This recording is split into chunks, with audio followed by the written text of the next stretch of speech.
The radio crackled with static. "This is SEAL Team Echo. We're pinned down, taking heavy fire from all sides, requesting immediate backup." The response came back cold and definitive. "Negative Echo. No assets available. You're on your own." What happened next would become the most legendary rescue in Special Forces history. When the final shot echoed through the valley, 52 enemy combatants lay dead. Not a single American life was lost. The shooter was never officially identified, never received a medal, and the entire operation was classified and buried in Pentagon archives. This is the story of how a forgotten warrior emerged from the shadows to save 12 men who had been left to die. Lieutenant Commander James "Hawk" Carter pressed his back against the jagged limestone wall, bullets whining overhead like angry hornets. His tactical vest was shredded, his left arm bleeding from shrapnel, and his rifle was down to its last magazine. Around him, 11 other Navy SEALs were spread across the narrow ravine floor, each man fighting for his life against overwhelming odds in this unmapped territory of the Appalachian Mountains. "Contact, front contact, left contact, right." The radio chatter was desperate as enemy muzzle flashes lit up the canyon walls from 4 directions.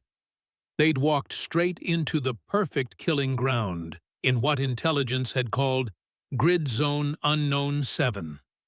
Major Rachel Wolfe Reeves was positioned 25 meters to Carter's left, her designated marksman rifle tracking targets along the northern cliff face.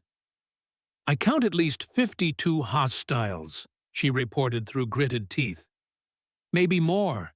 They've got us in a complete kill box." Reeves was one of the few female operators who had made it through SEAL qualification training, her exceptional marksmanship skills making her an invaluable asset to the team. But even her precision fire couldn't overcome the overwhelming numbers they faced. Sergeant Marcus "Doc" Martinez crawled through the dirt to reach Carter medical kit already open. "Hold still, Commander," he said quickly, applying a pressure bandage to Carter's bleeding arm. The former combat medic had saved countless lives in Fallujah back in 2004. Now he was keeping his team alive, one wound at a time, while simultaneously returning fire when needed. "Thanks, Doc," Carter nodded, checking his ammunition count with growing concern. "How are we looking?" "Not good, sir," Martinez replied, his usually calm voice tight with tension. "Jackson took a round to the leg. Chen's down to his last mag. We've got maybe 15 minutes of fight left in us at this rate." The mission had started as routine reconnaissance. Satellite imagery had detected unusual activity in this uncharted region of the Appalachians' coordinates that didn't exist on any official map. SEAL Team Echo was tasked with investigating potential hostile installations, gathering intelligence, and reporting back before enemy forces could establish permanent operations in this strategically important but completely unknown territory. But intelligence had been catastrophically wrong about this being an uninhabited wilderness area.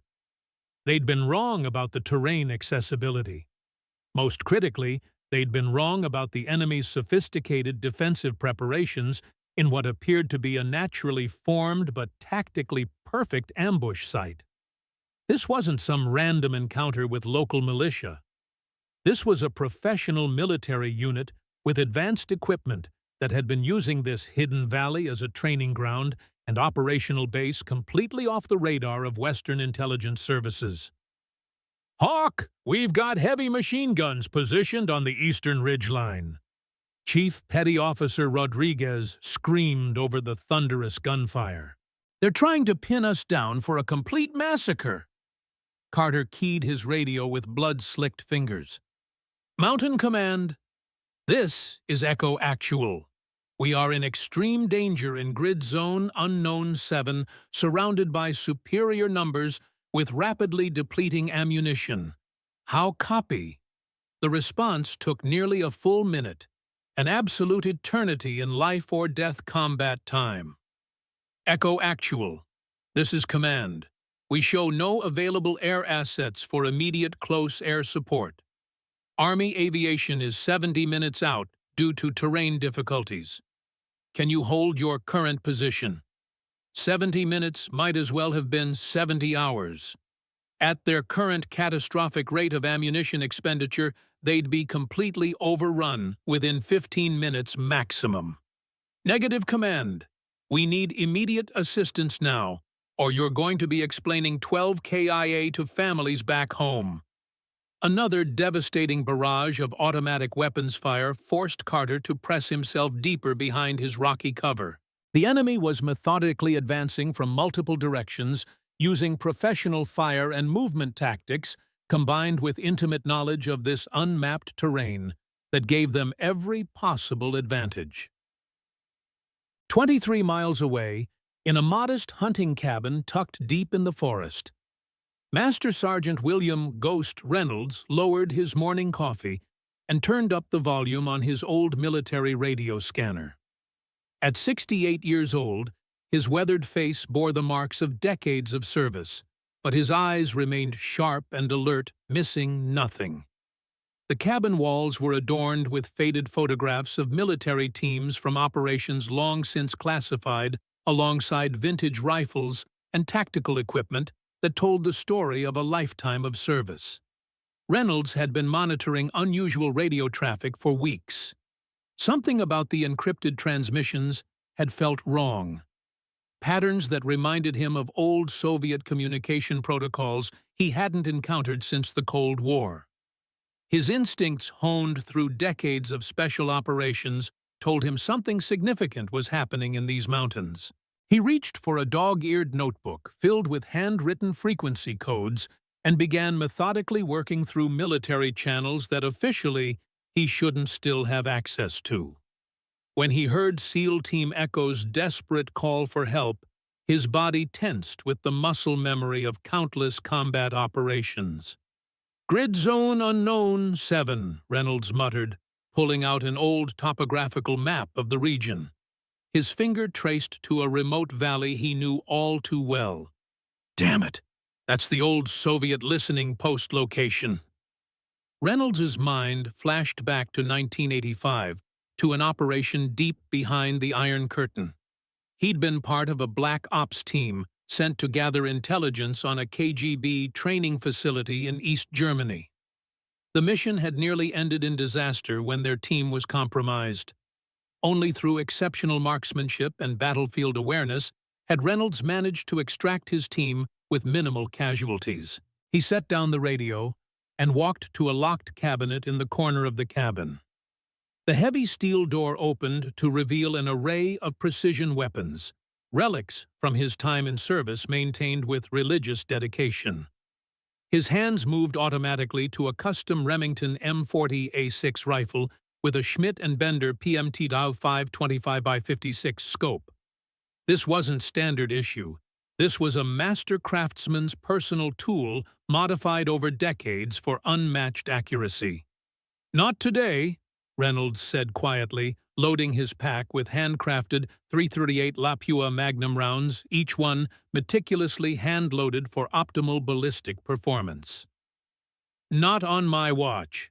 As he prepared his equipment with practiced efficiency, Reynolds's gaze fell on a photograph tucked into the frame of his mirror. It showed a younger version of himself standing alongside another SEAL, both men grinning despite the desert dust caking their faces. Operation Desert Storm, 1991. Jack Carter's arm was slung around Reynolds' shoulder, the brotherhood of combat evident in their posture. Reynolds paused, his weathered fingers tracing the outline of his old friend's face. Jack had saved his life during that deployment, taking a bullet meant for Reynolds during a particularly vicious firefight. Jack hadn't made it home. "I promised you, Jack," Reynolds whispered to the photo. "I swore I'd look after your boy if anything happened to you." He checked his tactical radio, setting it to the frequency SEAL Team Echo was using. Then he reached for his laptop, scanning recent military deployment news until he found what he was looking for. A small notice about a SEAL team conducting training exercises in the Appalachian region. The team commander's name jumped out at him, Lieutenant Commander James Carter, Jack's son. Reynolds's jaw set with grim determination. He shouldered his rifle and pack, moving with the fluid efficiency of a man half his age. Time to keep that promise. Carter spotted a subtle movement on the northern ridge, a flicker of shadow that didn't match the chaotic patterns of the firefight. He adjusted his tactical scope, trying to get a better view, but the angle was wrong. "Wolf, check your 3 o'clock high on the ridge," he called to Reeves. "Possible new hostile position." Reeves swiveled her rifle, scanning carefully before responding. "Negative visual. Whatever was there is gone now." The enemy forces were equipped with state-of-the-art thermal imaging, sophisticated night vision capabilities, and military-grade communication systems. They knew the exact position of each SEAL and were coordinating their assault with the precision of a military academy textbook operation. Carter had been in tough situations before, Baghdad, Kandahar, off the Somali coast. But this was different. This had been planned. Someone knew they were coming, and that realization sent ice through his veins. "Check your comms," he ordered suddenly. "All units inspect your equipment for tracking devices." Martinez was the first to find it, a tiny transmitter expertly hidden within the battery compartment of their secure radio. "Sir," he said, voice low and dangerous, "we've been compromised from the inside." The implications were staggering. This wasn't just an ambush. It was a betrayal. Someone with high-level clearance had set them up to die in this remote valley. A fresh barrage of gunfire cut short any further discussion. Their position was becoming increasingly untenable. Carter watched as the enemy forces began a coordinated advance using interlocking fields of fire to systematically close the net around his trapped team. Reynolds moved through the forest like a ghost, decades of fieldcraft, allowing him to traverse the difficult terrain in near-complete silence.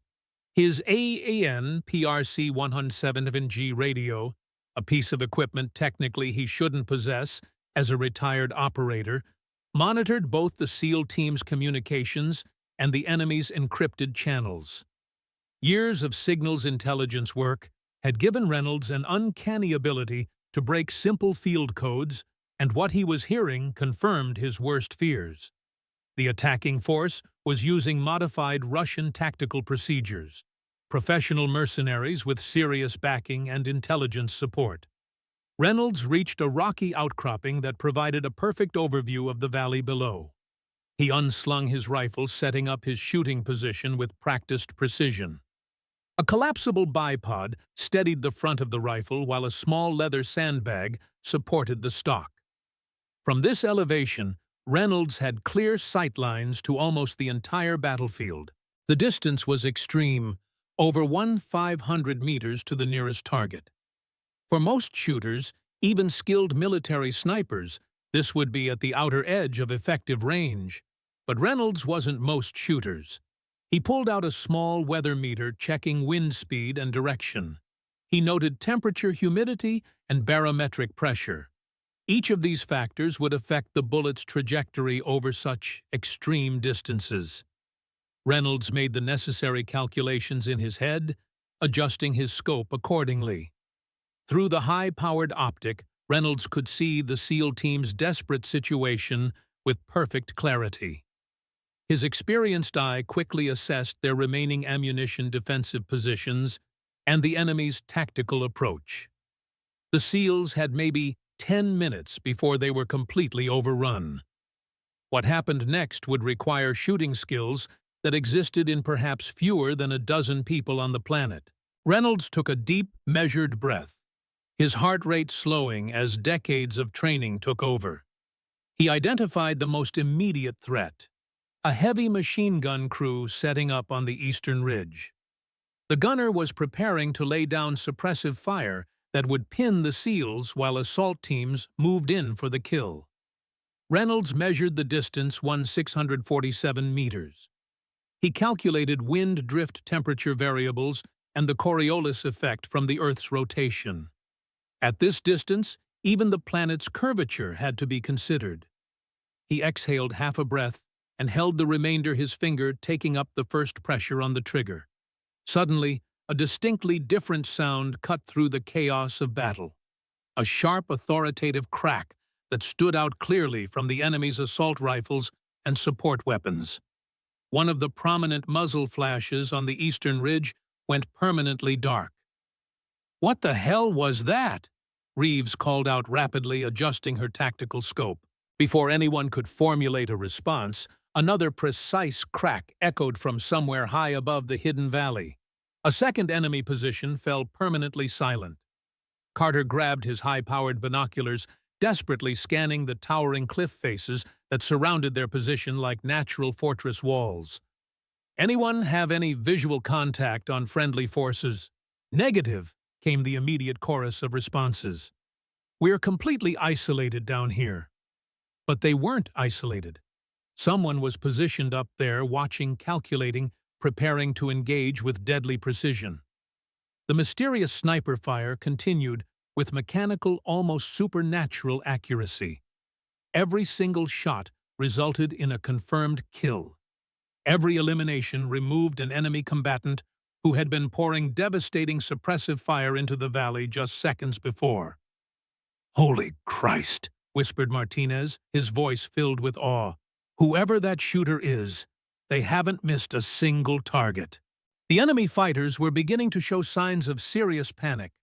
Frantic commands were being shouted in what sounded like multiple Eastern European languages as they desperately attempted to locate the source of the precision sniper fire that was systematically destroying their carefully coordinated assault.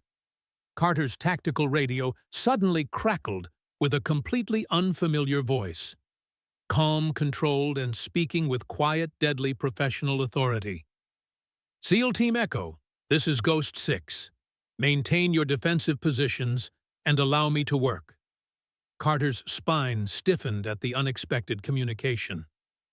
"Ghost 6, this is Echo Actual. Immediately identify yourself. What's your unit designation and mission authority?" There was a momentary pause, filled only by the sound of another precision shot finding its mark. "No official unit commander. Just an interested observer who strongly disapproves of seeing American servicemen getting shot at by foreign operatives." Another precise crack from the elevated position.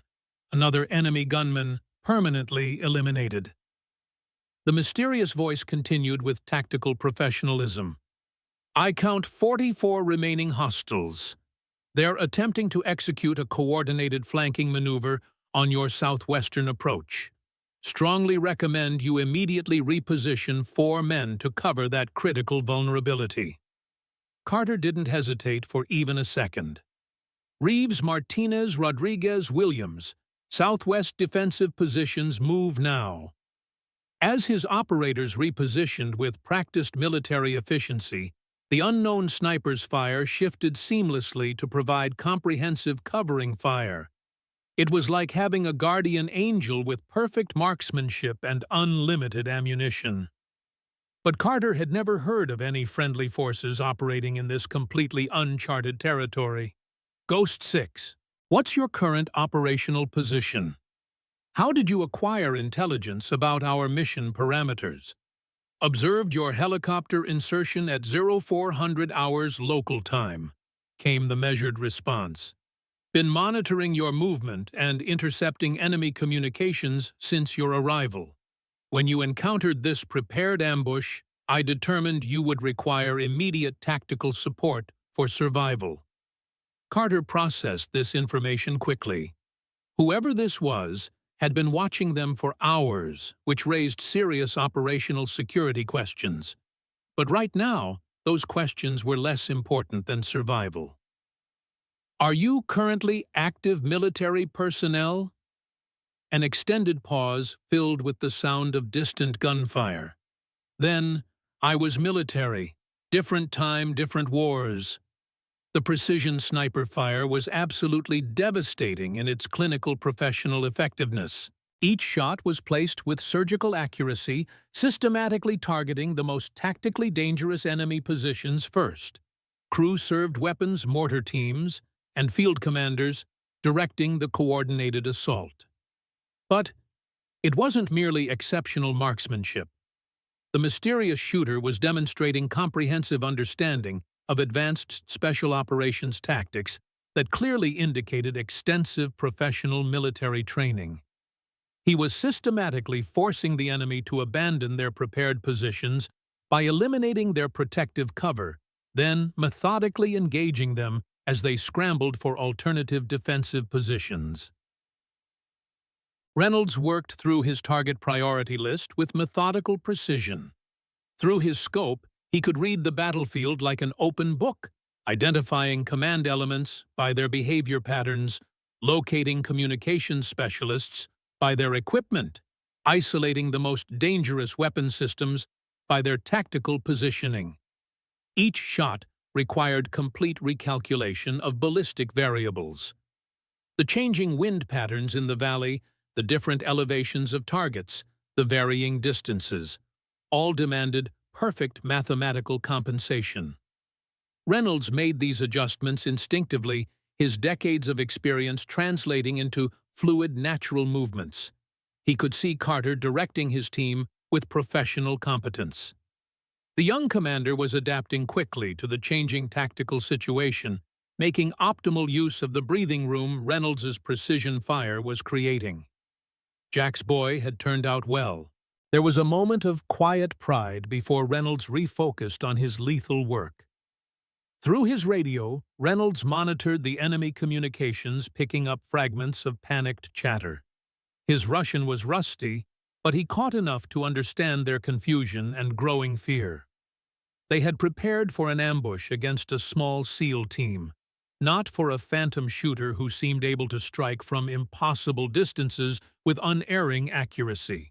Reynolds noticed a particular voice emerging as the central command element, someone issuing orders with authority and tactical understanding. The accent was distinctive, triggering a memory from long ago. Echo. Actual, be advised, Reynolds transmitted. Enemy field commander is attempting to coordinate a fighting withdrawal toward the valley's northern exit. If they successfully reach those concealed vehicles, they'll return with significant reinforcements and heavy weapon systems. Carter's response came back immediately. Ghost 6, are you capable of interdicting their withdrawal route? Currently developing a tactical solution to that problem. Reynolds adjusted his position slightly, focusing his scope on the narrow ravine that formed the valley's northern exit point. He could see movement there. Disciplined fighters establishing a covered evacuation corridor while maintaining suppressive fire on the SEAL positions. In the center of this activity was a tall figure issuing commands, the tactical leader. Through his high magnification scope, Reynolds could see the man's face clearly. Recognition struck him like a physical blow. Viktor Zakharov, former Spetsnaz commander. A ghost from the Cold War that should have stayed buried in the past. Reynolds' mind flashed back to Berlin 1989. A covert operation gone wrong. A firefight in an abandoned warehouse. Jack Carter bleeding out on the concrete floor, while Zakharov escaped into the night. Not this time. Reynolds calculated the most difficult shot yet, 1,723 meters through shifting crosswinds with the target moving between positions of cover.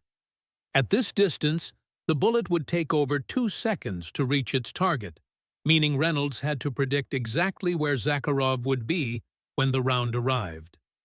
He watched the Russian's movement pattern, identifying a recurring position where Zakharov briefly exposed himself while directing his men. Reynolds calculated lead distance, wind drift, and bullet drop. Then he waited for the perfect moment. "Echo Team," Reynolds transmitted, his voice deadly calm. "I'm about to engage their command element. Prepare for disorganization in their ranks following my shot." Carter watched in amazement as a series of rapid, precisely timed shots echoed from the towering mountain peak surrounding their position. The enemy retreat instantly transformed into complete chaos, as their entire command structure was systematically eliminated with shots that seemed to defy the laws of physics and marksmanship. Ghost 6. Carter transmitted, unable to keep the awe from his voice. "This is absolutely incredible precision shooting. What's your professional military background?" The voice that responded carried the weight of extensive combat experience and something that sounded like carefully controlled emotion. "Navy Special Warfare, multiple classified deployments.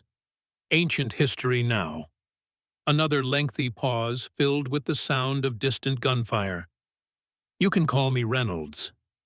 Carter froze. That name. It couldn't be.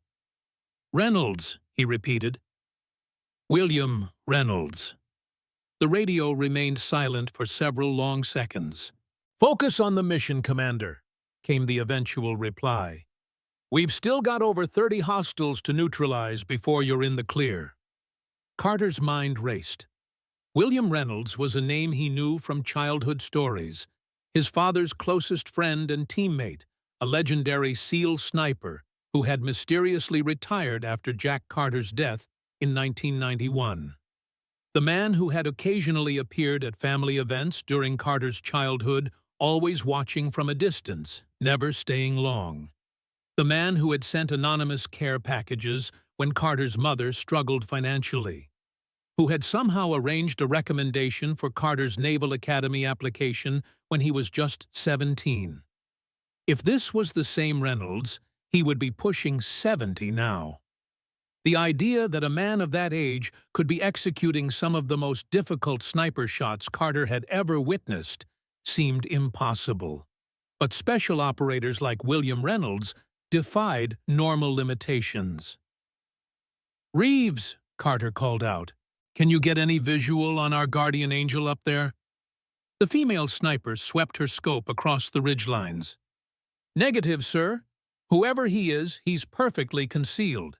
But based on shot acoustics and impact patterns, I'd estimate he's approximately 1,700 meters out at our 2 o'clock elevated position."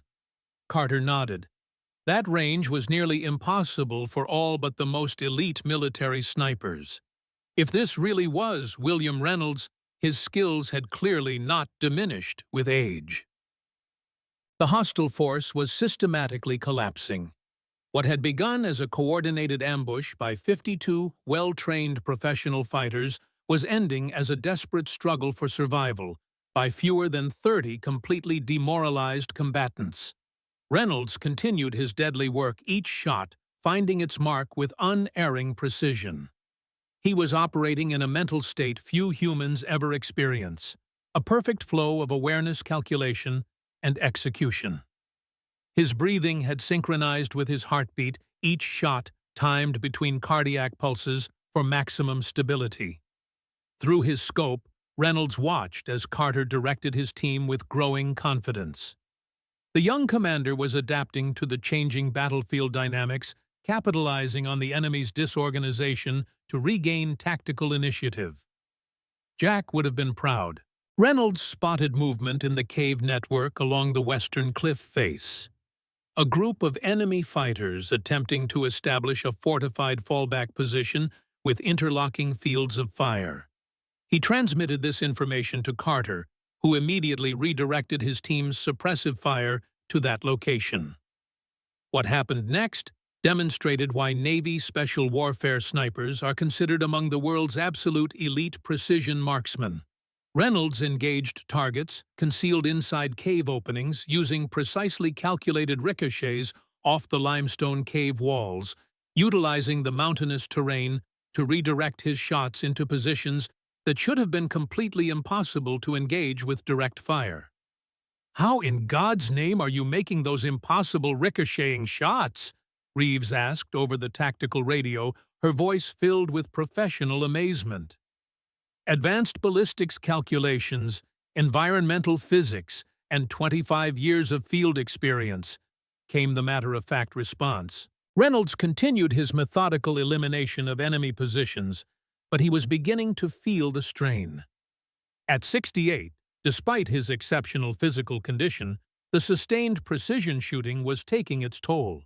His shoulder ached from the rifle's recoil, and maintaining perfect visual focus for this duration was becoming increasingly difficult. He reached for his canteen, taking a quick sip of water before returning to his scope. The tactical situation had dramatically shifted in favor of the SEAL team. What had appeared to be a hopeless last stand was rapidly becoming a methodical elimination of enemy forces.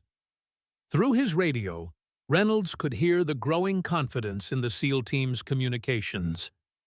They were regaining control of the battlefield, their superior training and discipline reasserting itself now that the overwhelming numerical advantage had been neutralized.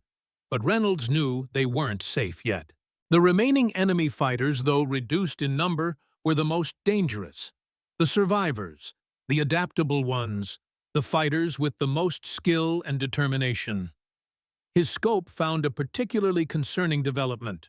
A group of 8 fighters had consolidated in a defensible position with good cover and clear fields of fire toward the SEAL team. These weren't panicking. They were reorganizing with professional discipline. Reynolds studied their equipment and positioning. These were different from the others, more disciplined, better equipped. Through his scope, he could make out distinctive tactical gear that he recognized from intelligence briefings during his final years of service. Private military contractors, likely former special forces from Eastern Europe. As he watched, one of them produced a satellite phone, attempting to call for reinforcements or extraction. Reynolds calculated distance, wind, and lead. 564 meters. The shot would need to pass through a narrow gap in the rock formation with less than 6 inches of clearance. At that distance, even a 1-degree error would result in a complete miss. He steadied his breathing, aligned the crosshairs, and squeezed the trigger with perfect pressure. The satellite phone exploded in the operator's hand. Carter watched in amazement as the enemy's last means of communication was destroyed by a shot that seemed physically impossible. "Reeves, did you see that? That gap couldn't have been more than 6 inches wide." Reeves herself, an accomplished sniper, shook her head in disbelief. "Sir, I wouldn't have attempted that shot at 300 meters, let alone 1/500. Whoever this Ghost 6 is, he's operating at a level I've never seen before." Carter keyed his radio again. "Ghost 6, this is Echo Actual. The tactical situation appears to be stabilizing. We've re-established defensive perimeters and regained fire superiority. Request your assessment of remaining threats." Reynolds's voice came back still professional, but with a hint of strain now evident. "Echo Actual, be advised. Remaining hostiles are consolidating in the southern section. They're preparing for a final coordinated assault. Recommend you concentrate your defensive firepower at that approach vector." Carter immediately redirected his team according to Reynolds's guidance. "All units focus fire south. Prepare for incoming assault. Make every shot count." Through his binoculars, Carter could see the remaining enemy fighters preparing for what appeared to be a last desperate charge. They had abandoned caution, obviously recognizing that their only chance was to overwhelm the SEAL position with a direct frontal assault. "Ghost 6, they're massing for a direct attack. Can you disrupt their formation?" There was a pause before Reynolds responded. "Negative, Echo Actual. They've positioned themselves in terrain dead space that I cannot effectively engage from my current firing position. You're going to have to handle this final engagement independently." Carter nodded grimly. "Understood. Echo team, prepare for close quarters engagement. Fixed bayonets conserve ammunition for maximum effect. Fire only when you have guaranteed hits." The SEALs prepared for the coming assault, checking their remaining ammunition and positioning themselves for optimal defensive coverage. Despite the odds still against them, the team's confidence had been restored by the mysterious sniper's intervention. Martinez crawled to Carter's position. Sir Ghost 6, could it really be William Reynolds? The William Reynolds. Carter checked his weapon one last time. I think it is Doc. My father used to tell me stories about him. Said he was the best shooter who ever wore the trident. But, sir, he'd have to be close to 70 now, Carter finished. I know. Hard to believe anyone that age could make the shots we've seen today. Martinez nodded thoughtfully. My grandfather always said the old wolves still have the sharpest teeth.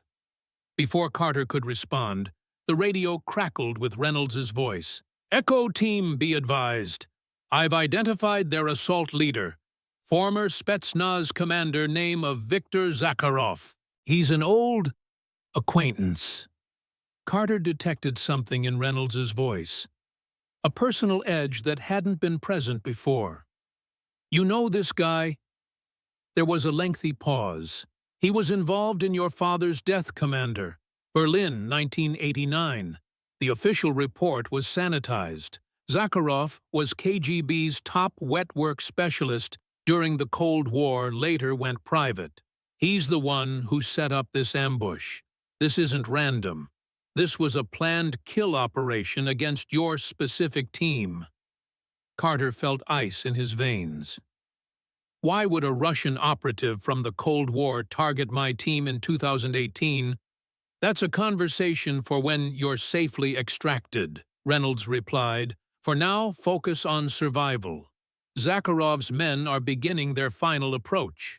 30 seconds to contact.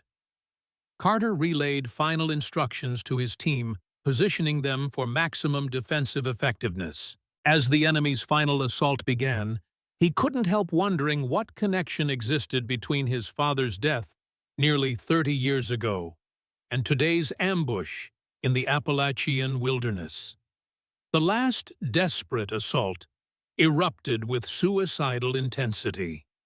The surviving enemy fighters charged across the valley floor in a final coordinated wave, firing continuously as they advanced, hoping to close the distance before the Americans could bring effective defensive fire to bear against their attack.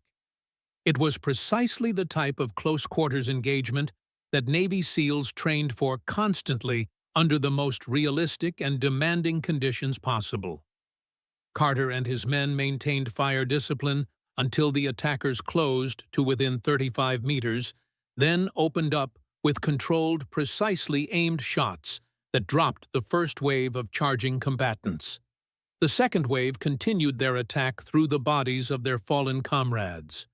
Reloading, Rodriguez shouted as his weapon ran completely empty. Covering fire! Reeves immediately shifted her designated marksman rifle to protect him during his vulnerable reload period.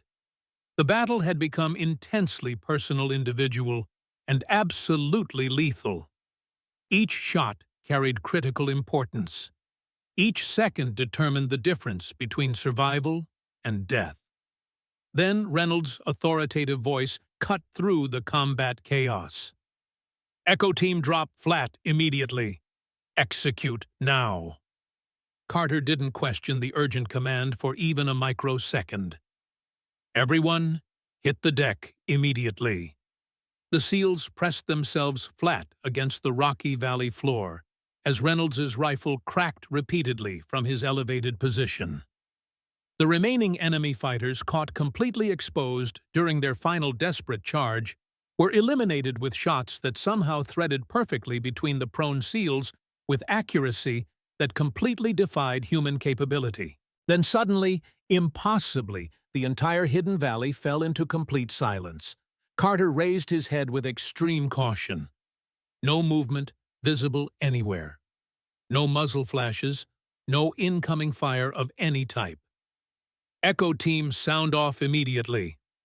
One by one, his men reported their status.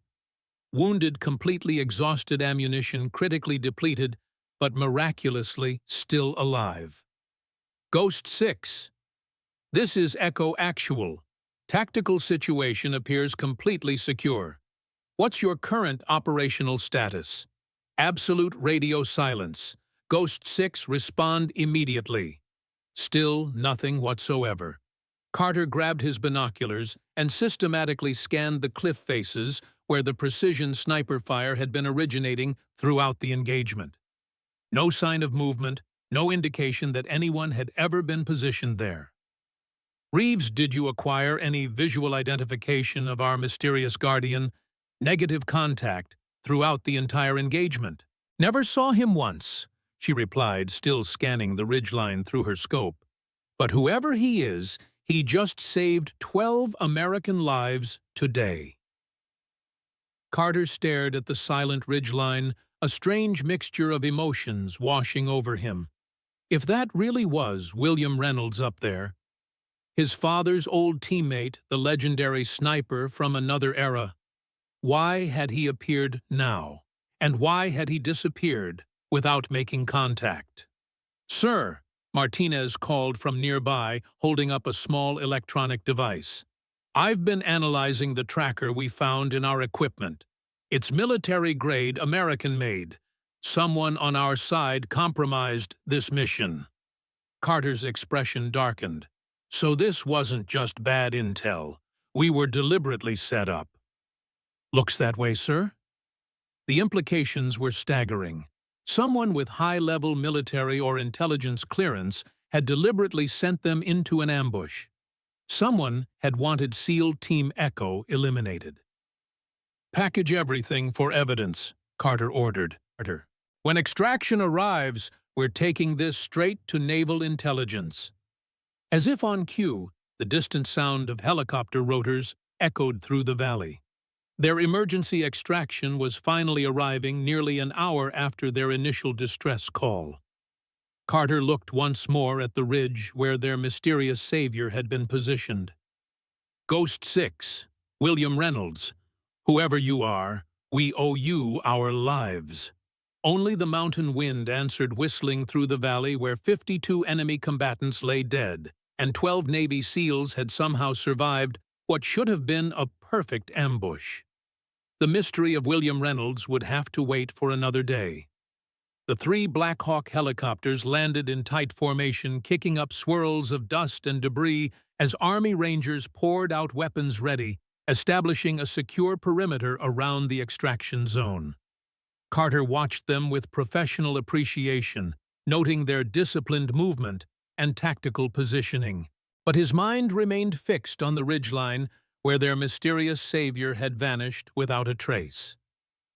"Commander Carter," a tall Army captain approached, shouting over the helicopter rotors. "Captain Wilson, 75th Ranger Regiment.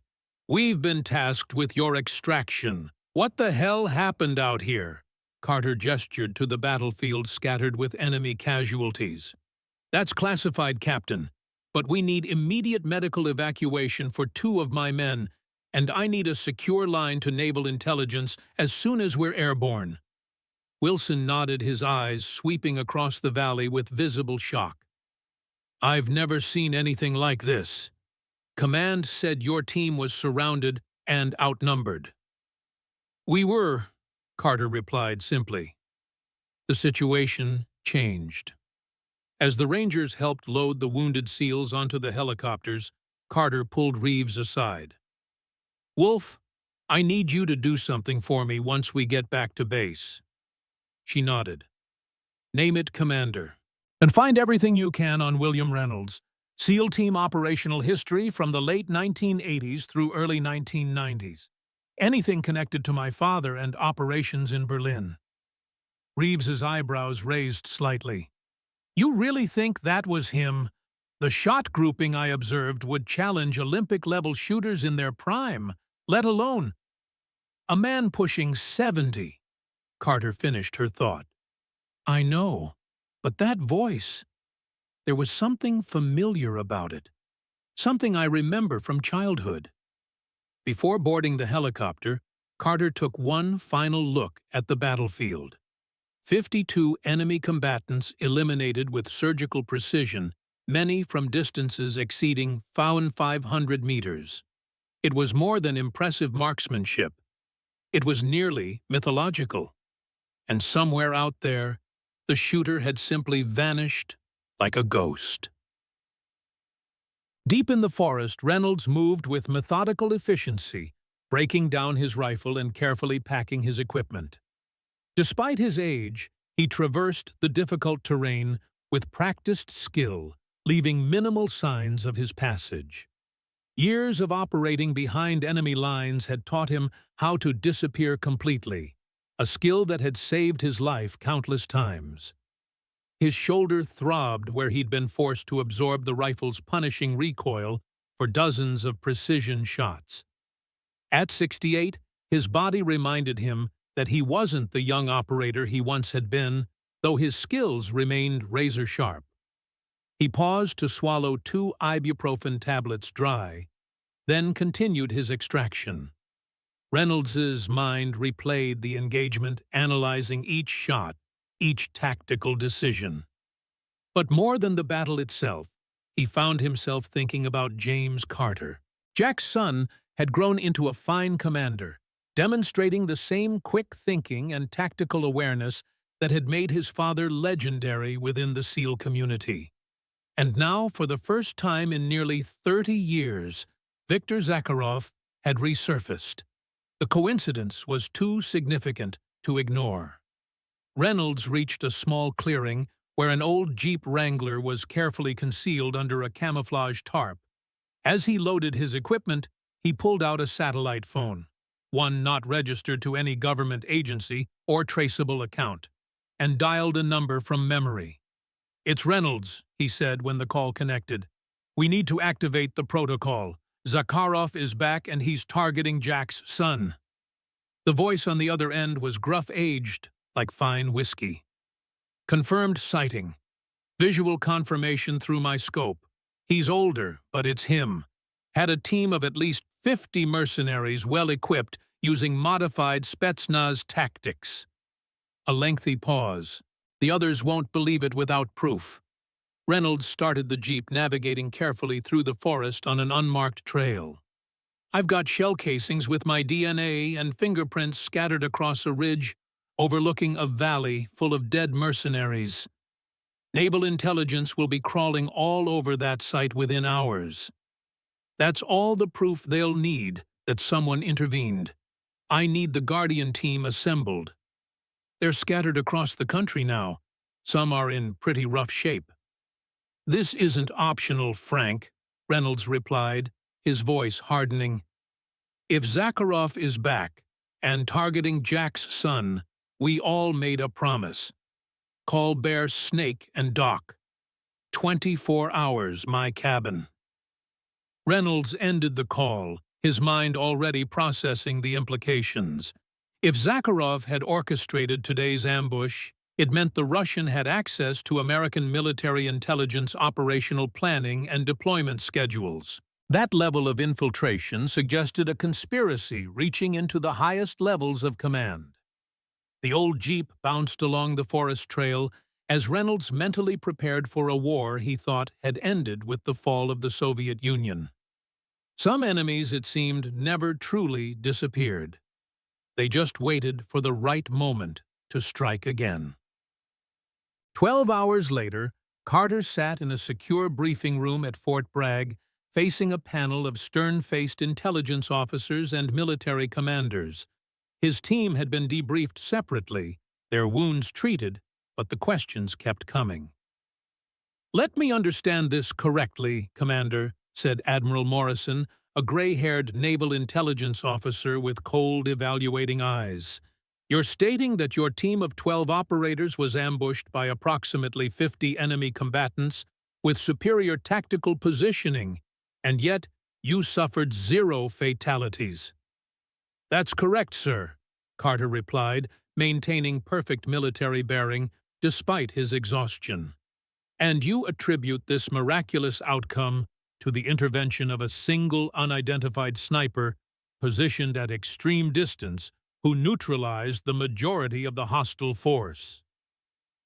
Carter met the Admiral's skeptical gaze directly. "Yes, sir. The shooter identified himself only as Ghost 6 over our tactical frequency. Based on voice recognition and tactical methodology, I believe the shooter may have been Master Sergeant William Reynolds, retired." Morrison exchanged glances with the other officers before leaning forward. "William Reynolds retired from active service nearly 25 years ago, Commander. He'd be approaching 70 now." "I'm aware of that, sir." "And you believe a 70-year-old man executed what would be some of the most difficult precision shooting in recorded military history?" Carter didn't hesitate. "I believe William Reynolds was one of the finest snipers ever to serve in naval special warfare, sir. His documented shot records during Desert Storm still stand unbroken in some categories." Morrison's expression remained skeptical. "Even if what you're suggesting were remotely plausible, Commander, it raises disturbing questions about how a retired operator acquired intelligence about your mission, accessed your secure communications frequency, and happened to be in position with proper equipment to provide support." "Those are exactly the questions I've been asking myself, Admiral," Carter replied, "along with why we were sent into an obvious ambush with faulty intelligence, and why no support assets were available within a reasonable response window." The temperature in the room seemed to drop several degrees. Admiral Morrison's expression hardened. "Careful, Commander. That sounds dangerously close to implying this was more than an intelligence failure." Carter placed the small tracking device they'd discovered on the table. "This was planted in our communication equipment, sir. It's American-made military-grade technology. Someone deliberately compromised our mission and sent us into a kill zone." The intelligence officers examined the device with growing concern. "There's something else, sir," Carter continued. "The enemy commander was identified during the engagement as Viktor Zakharov, former Spetsnaz and KGB operative. According to Ghost 6, Zakharov was involved in my father's death in Berlin in 1989, though the official record states my father died in a training accident." Admiral Morrison's face became completely unreadable. "This briefing is now classified at the highest level. No one discusses what was said here without direct authorization from this command." He turned to his aide. "Clear the room of all non-essential personnel." As junior officers filed out, Morrison waited until the door closed before speaking again. "Commander Carter, what I'm about to tell you never happened. The operation your father was involved in never existed. Berlin, 1989, was a critical period just before the fall of the wall. Certain operations were conducted that remain classified to this day." Carter leaned forward, his full attention on the Admiral. "Your father and William Reynolds were part of a specialized hunter-killer team targeting high-value Soviet assets during the final years of the Cold War. Their last mission involved an attempt to eliminate Viktor Zakharov, who was running a KGB assassination program targeting NATO intelligence officers. The mission was compromised. Your father didn't make it out. Reynolds was severely wounded, but managed to extract with the remaining team members." Carter absorbed this revelation about his father's death, so different from the sanitized story he'd been told his entire life. "If Zakharov is indeed alive and operating on U.S. soil," Morrison continued, "it represents a significant national security threat. However, I find it difficult to believe that William Reynolds, at his advanced age, is still capable of the kind of operation you're describing." "With all due respect, Admiral," Carter replied, "someone eliminated 52 hostile combatants and saved my entire team. Whether it was William Reynolds or someone else, that shooter is out there, and they have information critical to national security." Morrison studied Carter for a long moment before responding. "Your team is on stand-down for 72 hours. Official report, will cite an intelligence failure, leading to an engagement with unidentified hostiles successfully repelled by SEAL Team Echo. There will be no mention of William Reynolds, Viktor Zakharov, or any connection to Cold War operations in the official documentation. Sir, if there's a conspiracy reaching into military command, Morrison cut him off sharply. You've made your report, Commander. Now follow orders and stand down. Dismissed. Carter came to attention, saluted crisply, and exited the briefing room, his mind racing with questions. The Admiral's reaction had confirmed his suspicions there was far more to this situation than a simple intelligence failure. Someone high in the chain of command didn't want the connection between today's ambush and a 30-year-old Cold War operation exposed. Outside the briefing room, Reeves was waiting, her expression tense. How did it go? About as well as expected, Carter replied, keeping his voice low. They're burying it. No official acknowledgement of Reynolds or Zakharov. Reeves nodded, then handed him a sealed envelope. I did that research you asked for. Everything I could find on William Reynolds and your father. Most of it's redacted to hell, but there are some interesting patterns. Carter pocketed the envelope. Let's find somewhere private to talk. Reynolds's cabin was remote by design, accessible only by a single dirt road that wound through dense forest. The former SEAL had chosen this location carefully after retirement, isolated enough for privacy, but with excellent sightlines and multiple evacuation routes, if needed.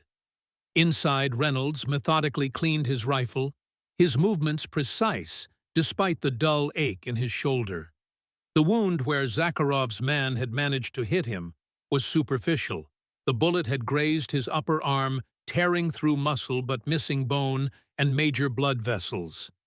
He'd treated it himself, the stitches neat and professional, a skill learned through decades of battlefield medicine. A vehicle approached, the sound of its engine breaking the forest silence. Reynolds calmly set aside his cleaning kit and reached for a compact M1911 .45 caliber handgun, positioning himself with a clear view of the front approach. The Jeep that pulled up was familiar, an older model with mud-spattered sides and a lift kit for off-road capability.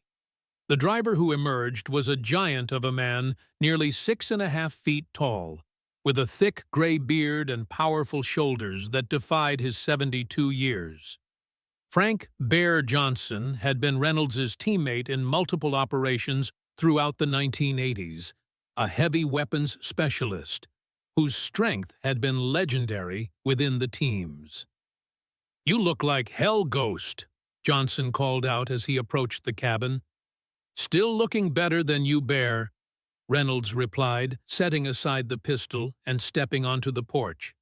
The two old warriors clasped forearms in the traditional greeting they'd used for decades. "Shoulder?" Johnson asked, noticing Reynolds's careful movement. "Just a graze. Had worse shaving." Johnson nodded, following Reynolds inside.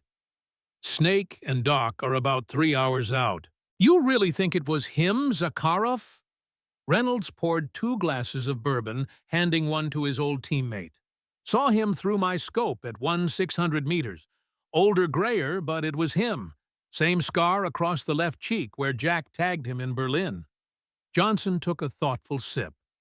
After all these years, why now? And why target Jack's boy?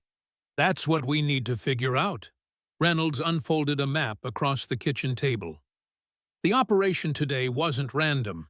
They knew exactly where SEAL Team Echo would be, had perfect defensive positions established, and were running a textbook ambush. That means they had access to mission parameters, deployment schedules, and operational planning. "Inside job?" Johnson nodded grimly. "High level," Reynolds agreed. "The kind of access that only comes from someone with significant clearance and authority." Johnson's weathered face darkened. "Just like Berlin."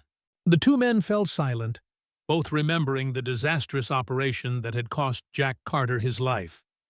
Their team had been betrayed by someone inside American intelligence, their position compromised before they even reached the objective.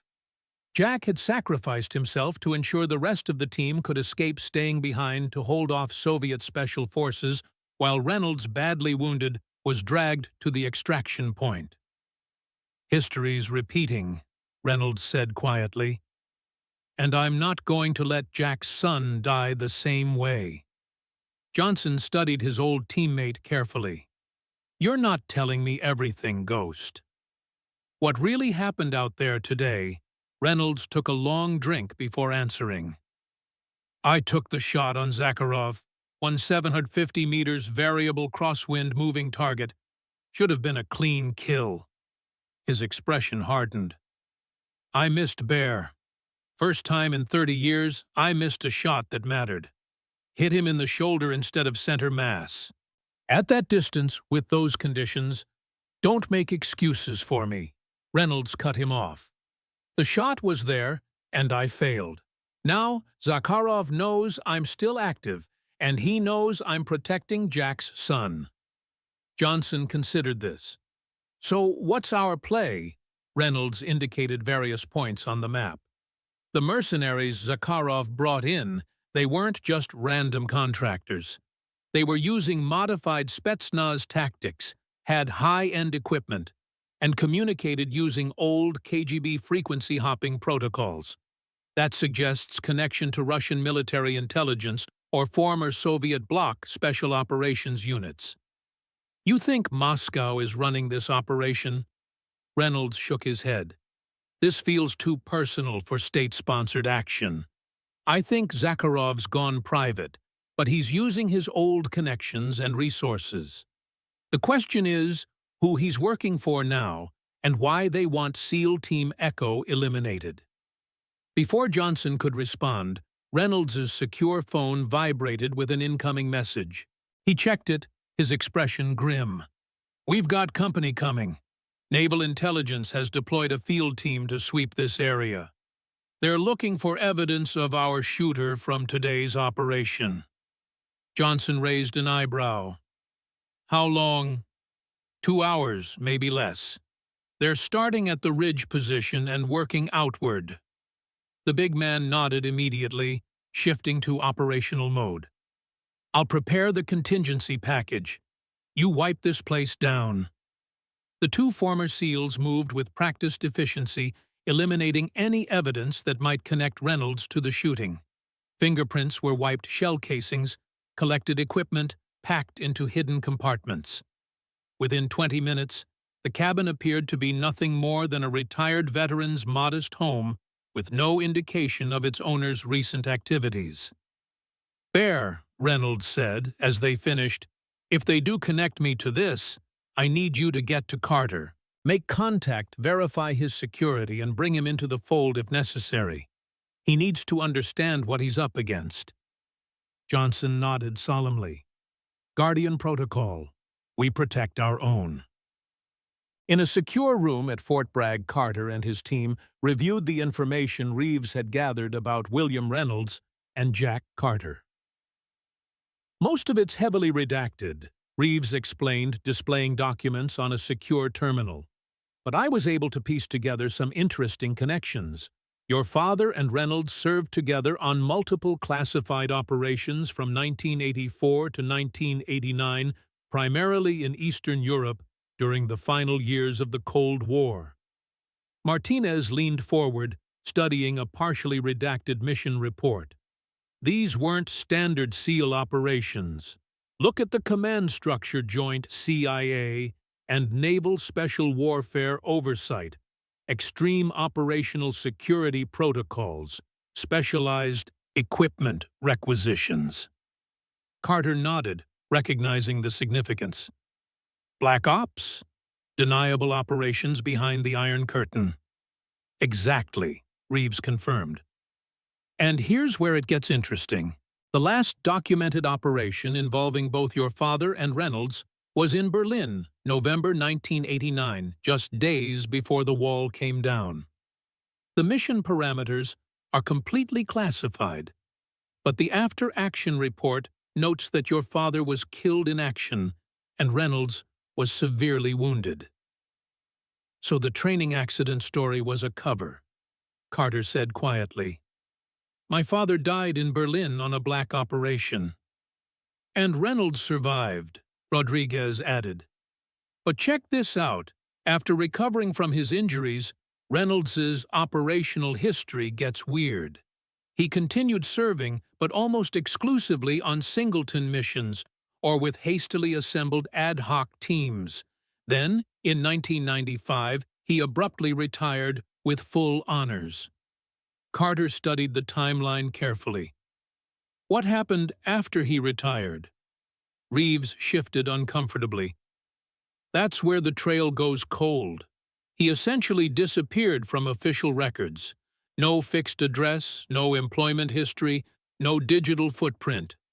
It's like he became a ghost. Or started operating as one, Carter murmured. Ghost 6. The room fell silent as the team processed the implications. There's one more thing, Reeves added hesitantly. I found this in an archived Naval Intelligence Bulletin from 2002. She displayed a heavily redacted document with a security warning header. It references something called the Guardian Protocol, an unauthorized support network composed of retired special operators who occasionally appeared in conflict zones where American forces were in danger but couldn't receive official support. Vigilante operators, Rodriguez asked incredulously. More like guardian angels, Martinez suggested, former teammates watching out for the next generation. Carter considered this, remembering the precision shooting that had saved his team. If Reynolds has been running some kind of unofficial backup operation for compromised American forces, it would explain how he knew about our mission and was in position to provide support. It would also explain why he disappeared without making official contact, Reeves added. He's operating completely off the books. A sharp knock interrupted their discussion. The door opened to reveal Admiral Morrison, his expression severe. Commander Carter, a word. Carter followed the Admiral into the hallway, closing the door behind him. I thought I made myself clear about pursuing this matter, Morrison said, his voice low but intense. With respect, Admiral, my team was nearly wiped out due to compromised intelligence. I have a responsibility to understand what happened. Morrison's eyes narrowed. Your responsibility is to follow orders, Commander. Naval Intelligence is handling this investigation. Your team is on stand down. Carter stood his ground.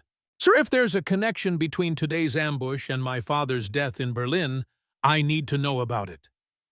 Something shifted in Morrison's expression, a momentary calculation, then a decision. Walk with me, Commander. They moved through the facility to a small, secure courtyard where they could speak privately. What I'm about to tell you is classified above your current clearance level, Morrison began. In the late 1980s, a specialized hunter-killer team was assembled to target Soviet assassins operating in Western Europe. Your father and William Reynolds were part of that team. Their final mission was to eliminate Viktor Zakharov, a KGB wetwork specialist responsible for numerous deaths of NATO intelligence officers. Carter listened intently, finally hearing the truth about his father's last mission. The operation was betrayed from within, Morrison continued. Soviet counterintelligence was waiting for them. Your father sacrificed himself to allow the rest of the team to escape. Reynolds was severely wounded, but made it out with the others. Who betrayed them? Carter asked. Morrison's expression hardened. That was never conclusively determined.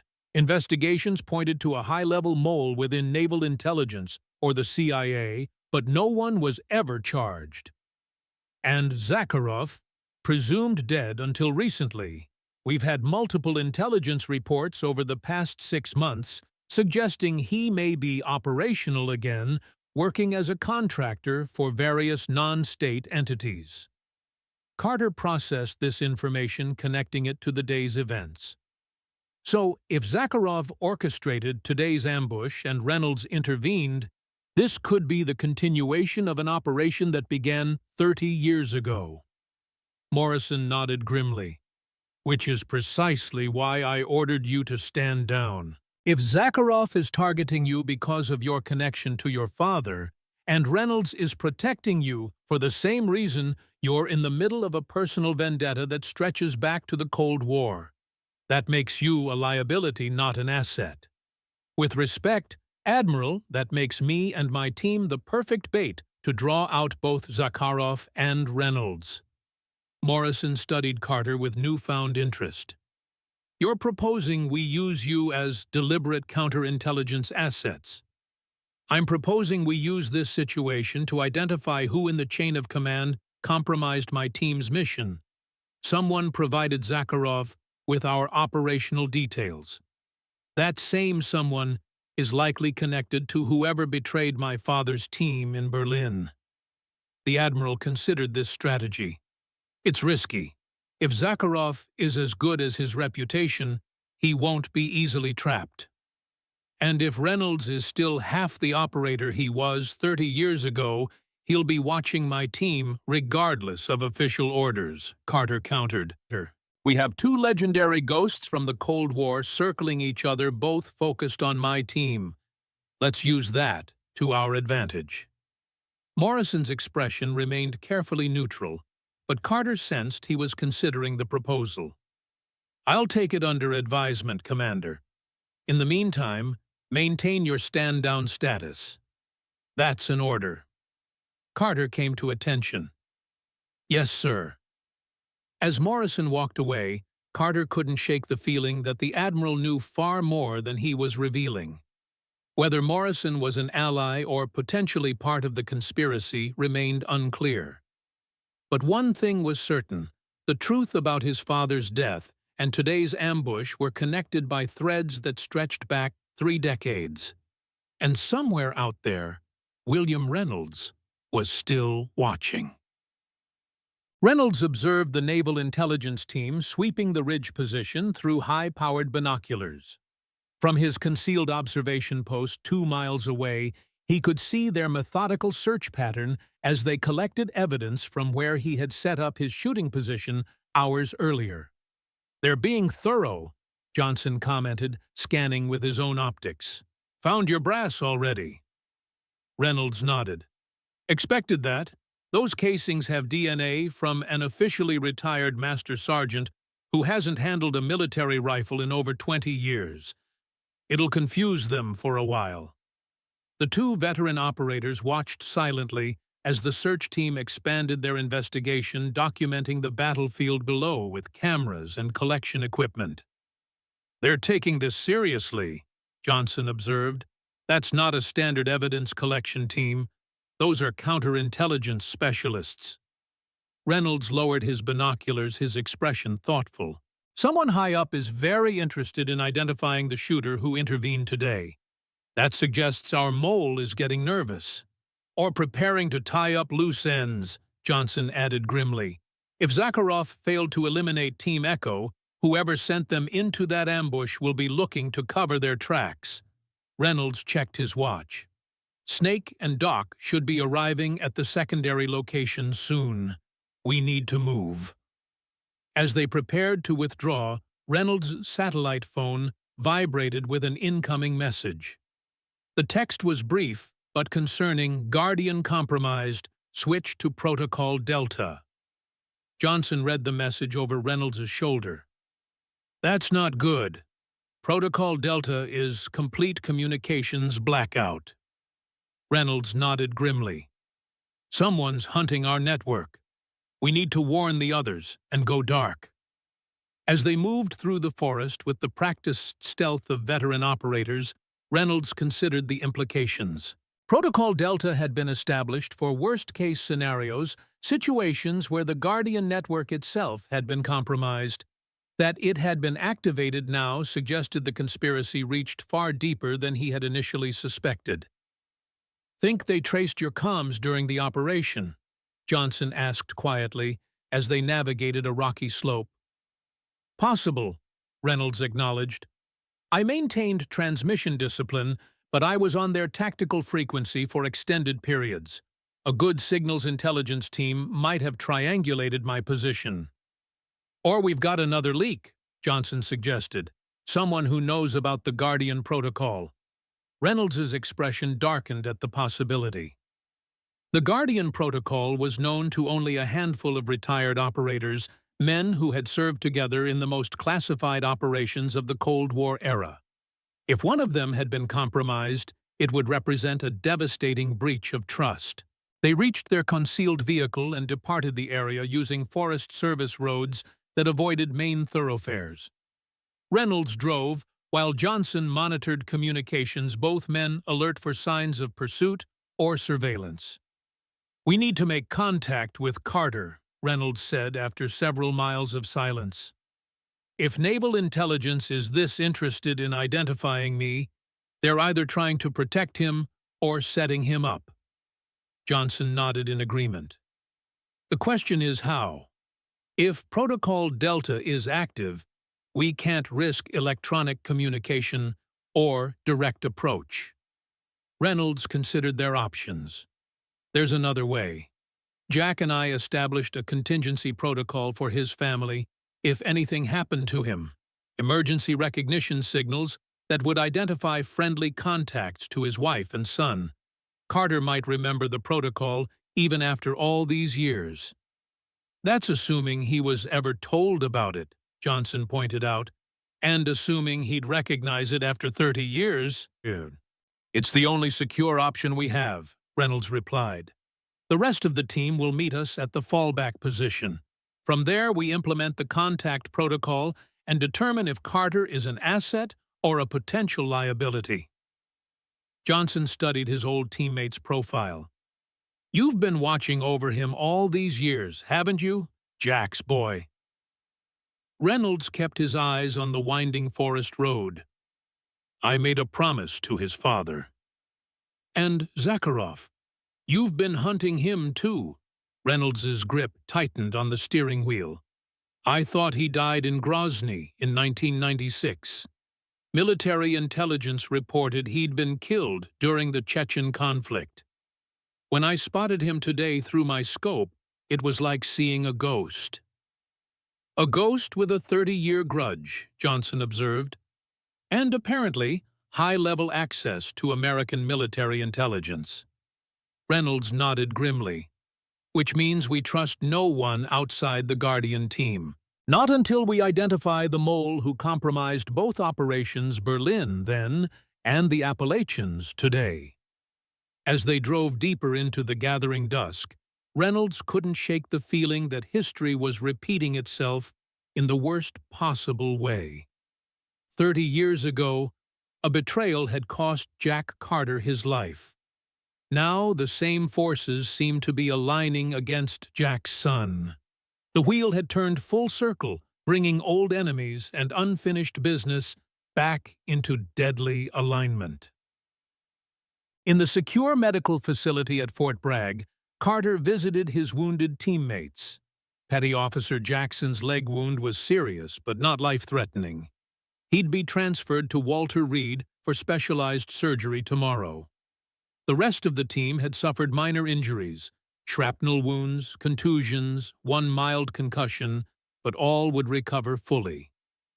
"Any news on our Guardian Angel commander?" Jackson asked from his hospital bed. Carter shook his head. "Nothing official. Naval intelligence is investigating, but they're keeping everything compartmentalized." Martinez, seated nearby with his arm in a sling, lowered his voice. "Scuttlebutt says they found brass casings at the sniper's position. 338 Lapua Magnum match-grade ammunition. Hand-loaded," Reeves added, joining the conversation. "Custom loads, not standard military issue. Whoever our shooter was, he's serious about his craft." Carter wasn't surprised. William Reynolds had been famous within the sniper community for his custom ammunition, hand-loaded rounds tailored to his specific rifle and environmental conditions. It was one of the factors that had made him legendarily accurate at extreme distances. "Listen up," Carter addressed his team quietly. Admiral Morrison has ordered us to stand down and let naval intelligence handle the investigation. Officially, that's exactly what we're going to do." His teammates exchanged knowing glances, recognizing the emphasis on officially. "Unofficially," Carter continued, "I believe someone high in the chain of command compromised our mission and deliberately sent us into an ambush. I also believe that William Reynolds, a former teammate of my father's, intervened to save us, potentially, as part of an unofficial support network of retired operators." Rodriguez leaned forward. "The Guardian protocol that Reeves found referenced in those old files," Carter nodded. "Exactly. If such a network exists, and if Reynolds is part of it, he may attempt to make contact with us. Everyone needs to be alert for unusual approaches or communication attempts, particularly those using old-school tradecraft rather than modern technology." "You think he'll reach out directly?" Martinez asked. "I think he'll be cautious," Carter replied. "If he's been operating off books for years, he'll have established secure contact protocols. The challenge for us is recognizing them if and when they appear." The team discussed potential scenarios and recognition signals, drawing on their training in clandestine operations and counterintelligence. Each operator would maintain normal routines but remain vigilant for contact attempts. As the discussion concluded, Carter noticed a nurse entering with medication for Jackson. Something about her movement pattern triggered his operational instincts, the practiced efficiency of someone with tactical training trying to appear civilian. "Keep your eyes open," he told his team quietly. "We may be under surveillance even here." Carter left the medical facility, deliberately taking an indirect route back to his temporary quarters. Twice he executed casual but effective counter-surveillance maneuvers, confirming his suspicion that he was being followed by at least two separate individuals, professionals using textbook shadowing techniques. In his quarters, he performed a thorough sweep for listening devices, finding two conventional bugs and one advanced transmitter concealed within his standard-issue laptop. Rather than removing them, he left them in place, now aware of what channels were compromised. Carter sat on his bunk, reviewing the sparse documentation Reeves had assembled about his father's final mission and William Reynolds' subsequent career. Most critical details were redacted, but patterns emerged when viewed as a comprehensive timeline. After Berlin, Reynolds had operated almost exclusively on high-risk, deniable missions behind enemy lines. His specialty had shifted from direct action to what appeared to be rescue operations, extracting compromised agents or military personnel from untenable situations. Then, following his retirement in 1995, Reynolds had vanished from official records. But there were whispers, unofficial accounts buried in after-action reports where outnumbered American forces in desperate situations had mysteriously received critical support from unidentified operators. Somalia in 1993, Bosnia in 1995, Afghanistan in 2001, Iraq in 2004. In each case, the interventions had been precise, professional, and completely deniable, with the operators vanishing without recognition or trace once the immediate danger had passed. The Guardian Protocol appeared to be more than myth, a shadow network of veteran operators who appeared when official support failed, then disappeared back into anonymity. As Carter contemplated this possibility, his attention was drawn to a small anomaly in his room, a folded page torn from a novel placed unobtrusively near the air vent. He hadn't noticed it during his initial sweep, which meant it had been placed with exceptional skill by someone who had accessed his quarters while he was visiting his team. Carter retrieved the paper carefully, noting it was a page from For Whom the Bell Tolls, Ernest Hemingway's novel about guerrilla fighters in the Spanish Civil War. A passage was underlined in faint pencil. "The world is a fine place and worth fighting for, and I hate very much to leave it." Below the quote, was a sequence of numbers that appeared random to casual inspection, but Carter immediately recognized the format GPS coordinates followed by a time code in military format. And below that, a simple symbol he hadn't seen since childhood. Two crossed arrows with a trident superimposed the unofficial emblem his father had sometimes drawn on letters home during deployments. Carter's pulse quickened. This was contact from Reynolds using a recognition protocol established decades ago between his father and the veteran sniper.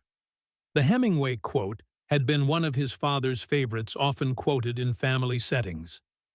The coordinates indicated a meeting location, and the time code specified tomorrow at dawn. The message was clear: William Reynolds wanted to meet, and he was using protocols only someone with intimate knowledge of Jack Carter's personal life would know. But there was risk in responding. If Reynolds had indeed been operating an unauthorized support network for decades, making contact with him could be interpreted as conspiracy against the chain of command. Yet if Reynolds possessed information about who had betrayed Carter's team, and potentially who had betrayed his father's team 30 years earlier, the risk was necessary. Carter committed the coordinates to memory, then carefully burned the paper page, disposing of the ashes in the toilet. Tomorrow at dawn, he would meet the man who had saved his team and who might hold the answers about his father's death. But first, he needed to ensure he wasn't followed. First light hadn't yet broken over the eastern horizon when Carter arrived at the coordinates. The location was strategic, a small clearing in the forest approximately 20 miles from Fort Bragg, accessible only by foot through difficult terrain that would reveal any attempt at surveillance or pursuit. Carter had employed every counter-tracking technique in his considerable arsenal to ensure he hadn't been followed, doubling back multiple times, crossing a shallow stream to break his trail, and even changing clothes in a concealed location to alter his visual signature. The clearing itself offered excellent defensive characteristics, multiple escape routes, good visibility in all directions, and natural cover that could provide protection if the meeting went sideways. It was the kind of location a veteran special operator would choose easily, defensible, difficult to approach undetected. Carter positioned himself at the edge of the clearing rather than in its center, his back to a large oak tree, giving himself both cover and a clear view of all potential approach vectors. Though technically on stand-down status, he had discreetly armed himself with his personal sidearm, a compact 9mm carried in a concealed holster. The forest was eerily silent in the pre-dawn stillness, not even birdsong disturbing the heavy quiet that hung between the trees. Carter controlled his breathing, maintaining situational awareness while he waited, his senses heightened to detect any movement or disturbance in the natural environment around him. "You move well for a younger man," came a quiet voice directly behind him. Carter froze. Despite his vigilance, someone had managed to approach within speaking distance without triggering any of his perimeter awareness. He started to turn slowly, keeping his hands visible. "Stay facing forward," the voice instructed. "First, check for surveillance drones. Thermal imaging capabilities have improved significantly in recent years." Carter carefully scanned the sky, noting the voice's professional assessment. "No visible aerial surveillance. I took extensive precautions against being followed." "So did the team in Berlin, 1989, the voice replied. "Precautions aren't always enough when the compromise comes from within." Now Carter was certain this was William Reynolds. The reference to Berlin confirmed it. "Are you alone?" he asked quietly. "Never completely," Reynolds answered. "Guardian protocol means overlapping security elements. My team has established a perimeter." Carter nodded, understanding the tactical approach. It was standard procedure for high-risk meetings in potentially compromised territory, multiple layers of security, with teammates positioned to observe and intervene if necessary. "May I turn around now?" Carter asked. You may. Carter turned slowly to find himself facing a lean, weathered man in his late 60s, dressed in nondescript outdoor clothing that would blend seamlessly into the forest environment. Despite his age, William Reynolds carried himself with the unmistakable bearing of a career operator, balanced, alert, economical, in movement. His face was lined with experience, but his eyes remained sharp and evaluative, missing nothing as they assessed Carter with professional precision. You look like your father, Reynolds said simply. Carter studied the older man with equal intensity. You saved my team. Why, Reynolds gestured toward a fallen log nearby. Let's sit. Dawn patrol drones will be running their programmed search patterns soon. Tree canopy provides better concealment. They moved to the log, both positioning themselves with clear sight lines to potential approach routes, a habit ingrained through years of operational experience. I made a promise to your father. Reynolds began, his voice quiet but clear. Berlin, 1989. Jack was bleeding out from multiple gunshot wounds. Soviet special forces were closing in. He ordered the rest of us to extract while he held them off. The older man's eyes took on a distant look, revisiting a moment 3 decades past. His last words to me were about you. Look after my boy Will. Promise me. Carter absorbed this emotions warring beneath his professional exterior. The father, he remembered, had been a larger-than-life figure, always somewhat distant due to constant deployments, but unfailingly warm during his brief periods at home. The official story of his death, a training accident, had always felt sanitized even to a child. You've been watching over me all these years, Reynolds nodded. From a distance, mostly. College recommendation letters. That scholarship committee that mysteriously decided in your favor. The Naval Academy application that received special consideration. Small course corrections at critical junctures. His expression remained neutral, professional. Your achievements are your own commander. I merely removed certain obstacles. Carter processed this revelation. And yesterday, in the valley, when I intercepted communications about SEAL Team Echo walking into an ambush, I recognized your name in the command roster. Reynolds' eyes narrowed slightly. The tactical situation you encountered wasn't random. It was a professionally executed kill box designed specifically for your team. Orchestrated by Viktor Zakharov, Carter stated. Reynolds' expression hardened. You've been briefed. Partially. Admiral Morrison provided limited information about my father's final mission and Zakharov's involvement. Reynolds considered this with visible caution. Morrison. Interesting that he'd be the one to brief you. He was junior intelligence liaison on several Eastern European operations during that period. Carter noted the subtle emphasis. He claims Zakharov was presumed dead until recently. A grim smile touched Reynolds' lips. Intelligence agencies have pronounced Zakharov dead at least 3 times over the past 30 years. He's remarkably resilient for a ghost. You recognized him during the engagement. Reynolds nodded. Through my scope at 1/600 meters. He's older, but the scar along his left cheekbone is distinctive. Your father gave him that with a knife during a close-quarters engagement in Prague, 1988. Carter leaned forward slightly. You attempted to eliminate him. And missed. Reynolds' admission carried the weight of professional disappointment. 1/750 meters variable crosswind moving target. Hit him in the shoulder instead of center mass. He'll survive.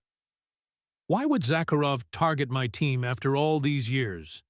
What's the connection to my father's operation in Berlin? Reynolds weighed his response carefully. Your current mission parameters were nearly identical to our Berlin operation remote reconnaissance of suspected hostile training facility with minimal support. Both missions were compromised by someone with high-level access to operational planning. And the implication was clear. You believe the same person who betrayed your team in Berlin betrayed mine in the Appalachians. Or their operational successor. Reynolds nodded. If Zakharov is operating with inside information about current SEAL deployments, it suggests his old network is still active within your chain of command. A subtle bird call sounded from the forest to their left, distinctive and clearly artificial. Reynolds didn't visibly react, but Carter noted his momentary focus shift. "One of yours?" Carter asked quietly. Reynolds nodded. "Perimeter signal. All clear for now." He returned his attention to Carter. "We don't have much time. Dawn approach in approximately 20 minutes. Thermal imaging drones from Fort Bragg regularly sweep this area starting at first light."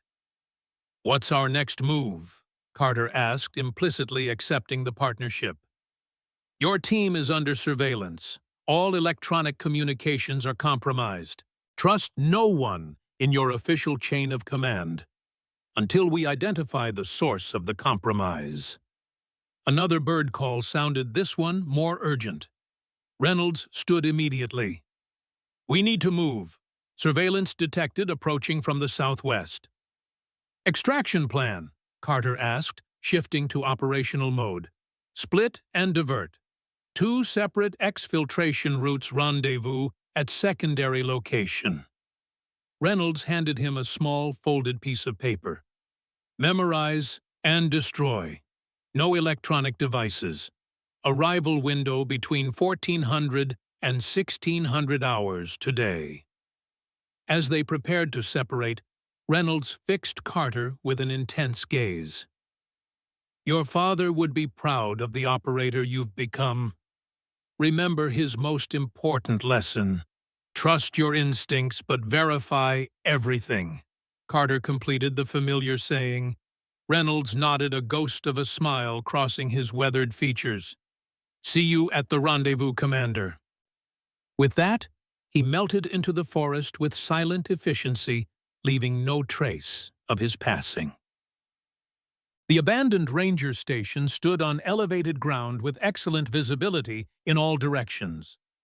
Carter approached with extreme caution, identifying multiple observation posts manned by individuals demonstrating professional surveillance techniques. Using hand signals, Carter indicated his approach vector to the nearest observer. The acknowledgement came back immediately, a subtle gesture confirming he'd been recognized and cleared to proceed. Before he could announce his presence, the door opened. Reynolds stood in the entrance, his posture relaxed but alert. "Clean approach," the older man noted with approval. Reynolds gestured him inside. "The team's assembled. Time to meet the Guardians." Carter entered to find 3 men who, despite their age, carried themselves with the unmistakable bearing of career special operators. Reynolds made the introductions concisely. Frank Johnson, heavy weapons and demolitions. Richard Williams, reconnaissance and intelligence. Michael Thompson, combat medicine. We served with your father throughout the 1980s. "Gentlemen," Carter greeted them respectfully, "thank you for saving my team." Johnson, a massive bear of a man, despite his 70-plus years, spoke first. "Your father would have done the same for any of our sons." Williams remained skeptical. "Is he with us or gathering intelligence for his chain of command?" "He's questioning his command structure," Reynolds replied. "The ambush and subsequent stand-down orders have triggered appropriate suspicion." Carter's mind raced through the possibilities. "Admiral Morrison briefed me personally about the Berlin connection after I mentioned Zakharov and Reynolds. He claimed the investigation into who betrayed your team was inconclusive." Reynolds's eyes narrowed slightly. Morrison was junior intelligence liaison on several Eastern European operations during that period. He had access to operational details for Berlin, though not primary planning authority. "Could he be the mole?" Carter asked directly. "Unknown," Reynolds replied. Our investigation was shut down before we could identify the source definitively. But Morrison's career advancement following Berlin was notably accelerated. The room fell silent as Carter processed this possibility that an admiral who had personally briefed him might be connected to the conspiracy that had killed his father and nearly killed his team. As they studied the tactical map, a sudden alert from Williams's monitoring equipment interrupted their planning. "Movement on the north approach," he reported tersely. "Vehicle approaching non-standard pattern." The veterans shifted seamlessly to defensive positions, retrieving weapons with practiced efficiency. Carter was impressed by their smooth coordination muscle memory and decades of operational experience compensating for diminished physical capabilities. "Carter observation post 2," Reynolds directed, indicating a window position. "Williams, verify vehicle description and occupants." Through binoculars, Carter observed a black SUV approaching on the forest access road, its movement pattern suggesting tactical driving rather than civilian transportation. "Government vehicle," he reported. "Blacked-out windows, reinforced chassis. Matches Naval Intelligence tactical deployment vehicles." The SUV stopped approximately 200 meters from the ranger station, maintaining position just within visual range, but outside effective small arms engagement distance. As they prepared for potential evacuation, the situation evolved unexpectedly. The SUV's driver's door opened, and a single figure emerged, a woman in standard Naval Intelligence tactical attire, her movements precise and professional as she surveyed the ranger station through binoculars. Carter stiffened in recognition. "Major Reeves," he identified quietly. "Your team's sniper," Reynolds noted. "How would she have located this position?" "Non-standard approach," Carter confirmed after observing her movements. "She's operating independently, not following tactical protocols for high-value target acquisition." Reynolds considered this assessment. "Limited contact protocol. Carter establishes initial communication from cover position. We maintain defensive overwatch with contingency extraction readiness." Using hand signals familiar to special operations teams, Carter directed Reeves toward a clearing approximately 100 meters from the ranger station. Reeves acknowledged the signals with professional precision. Once there, she deliberately placed her sidearm on the ground and stepped back, indicating non-hostile intent. "Cover me," Carter told Reynolds. "If this goes sideways, don't hesitate." The veteran sniper nodded grimly, shifting to a firing position with clear sightlines to the meeting location. Carter approached the clearing cautiously. "Commander," Reeves greeted him formally. "You're a difficult man to locate when you want to disappear." "That was the intention, Major," Carter replied neutrally. "The question is, why you were looking for me and how you found this location." "After you disappeared this morning, Admiral Morrison ordered a full tactical search. He's classified you as AWOL and potentially compromised. Naval intelligence teams are sweeping a 20-mile radius from Fort Bragg with drone support and ground teams. And yet you're here alone without tactical support." "Why?" Reeves hesitated, then committed to her decision. "Because I discovered additional information suggesting Admiral Morrison may be connected to the compromise that nearly killed our team yesterday." Carter maintained his neutral expression, but internally his suspicions crystallized into certainty. "What evidence?" "After our briefing, I continued investigating archived records about the Berlin operation. Most information remains redacted, but I discovered a pattern of personnel reassignments following your father's death. Every surviving member of that mission was transferred to separate commands within weeks. Every investigating officer was promoted and reassigned. Standard procedure for containing classified Operation Fallout," Carter noted. "Except for one anomaly," Reeves continued. "Then Lieutenant Morrison received an unprecedented 2-rank promotion and transferred directly to Naval Intelligence Headquarters. His career acceleration following Berlin was statistical anomaly." You believe Morrison was connected to the compromise. I believe it's a statistical improbability that the only significant career advancement following a disastrous operation would go to the intelligence officer responsible for mission security, Reeves replied carefully. And I find it highly suspicious that the same officer is now directing the suppression of investigation into our ambush yesterday. From the tree line, Reynolds's voice carried clearly, "You're welcome, Major Reeves." The veteran sniper emerged partially from cover, maintaining tactical positioning but allowing himself to be identified. Reeves studied him with professional respect. "Master Sergeant Reynolds, your shot grouping yesterday was the most impressive precision marksmanship I've ever witnessed." "There was one miss," Reynolds corrected his expression momentarily hardening. "Zakharov won 750 meters. Hit shoulder instead of center mass." "What are your intentions, Major?" Reynolds asked, focusing on the tactical situation. Reeves straightened to military attention.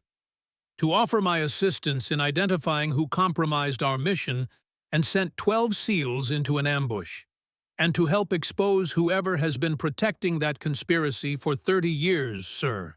Reynolds exchanged a meaningful glance with Carter, both men assessing Reeves's sincerity. After a moment, Carter nodded slightly, indicating his trust in his team member. "The ranger station in 2 minutes," Reynolds instructed. "Leave your communications equipment and any potential tracking devices with your vehicle." As Reeves joined them, the expanded team retreated to the ranger station to continue operational planning.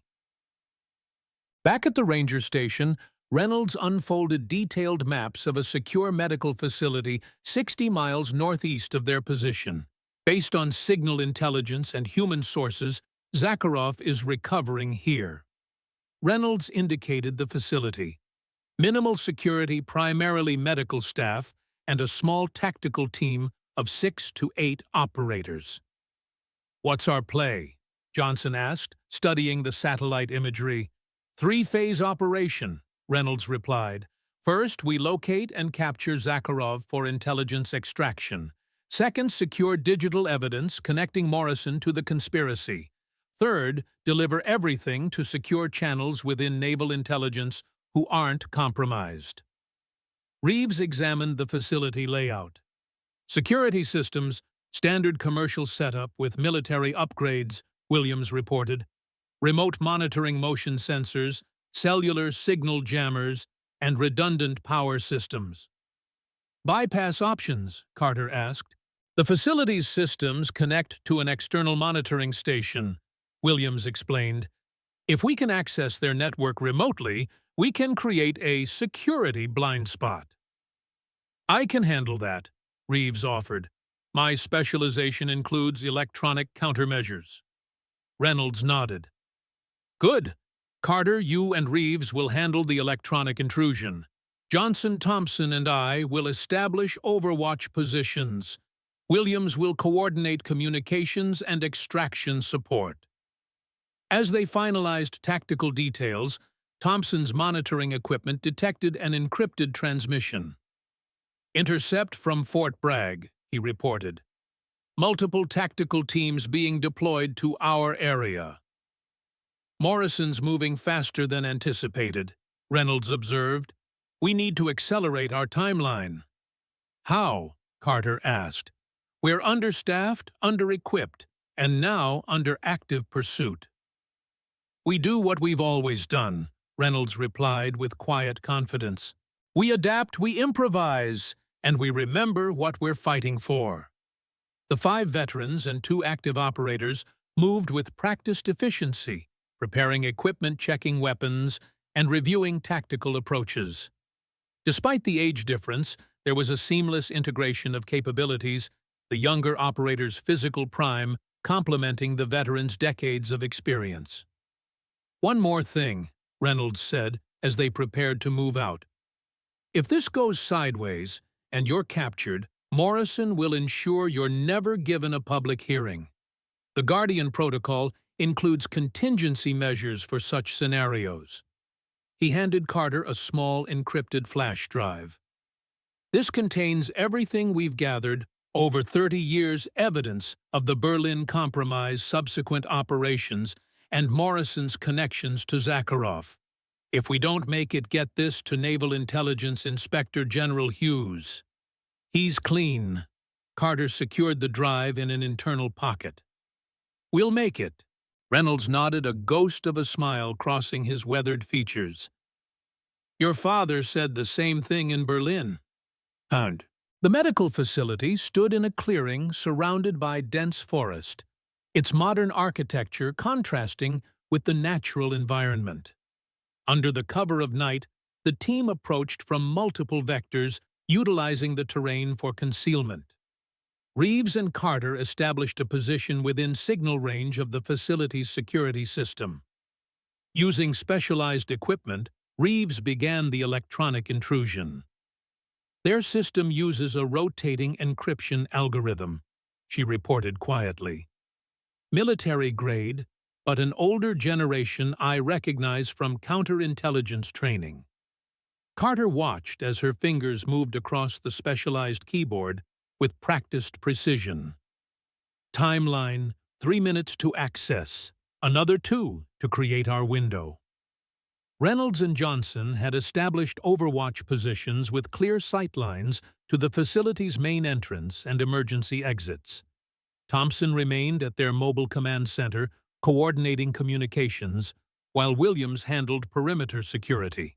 This is Ghost 6. Reynolds' voice came through their secure communication system. Target confirmed. East Wing, second floor, room 204. 2 guards at door, medical staff entering and exiting at 15-minute intervals. Electronic surveillance active in room, Reeves added, now inside the facility's security network. I can loop the feed, but only for 7 minutes before their redundant systems detect the intrusion. That's our window, Carter confirmed. On your mark, Reeves. Reeves initiated the security bypass sequence. Systems compromised. 7-minute countdown initiated. Now. Carter and Reynolds moved simultaneously from different directions, using the facility's blind spots to approach undetected. The 2 guards at Zakharov's door never saw the threat coming. Reynolds applied a sleeper hold to one, while Carter subdued the other with a precision strike to the vagus nerve. Both men were unconscious. Within seconds, their weapons secured without a sound. Room 204 was dimly lit, medical equipment humming softly. Zakharov lay in a hospital bed, his shoulder heavily bandaged, an IV drip, delivering medication that kept him sedated but conscious. His eyes widened slightly as he registered the intruders. William Reynolds, Zakharov spoke, his Russian accent still pronounced despite decades in the West. You look older than I expected. And you're exactly as I remember, Reynolds replied coldly, securing the door behind them. Except for that scar, Jack Carter's work still looks good after 30 years. Carter approached the bed, his weapon trained on Zakharov. Viktor Zakharov, former KGB, now private contractor. You ordered the ambush on my team. Zakharov's eyes shifted to Carter, studying him with clinical detachment.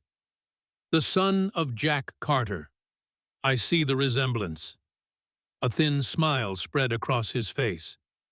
How does it feel to follow your father to the same end?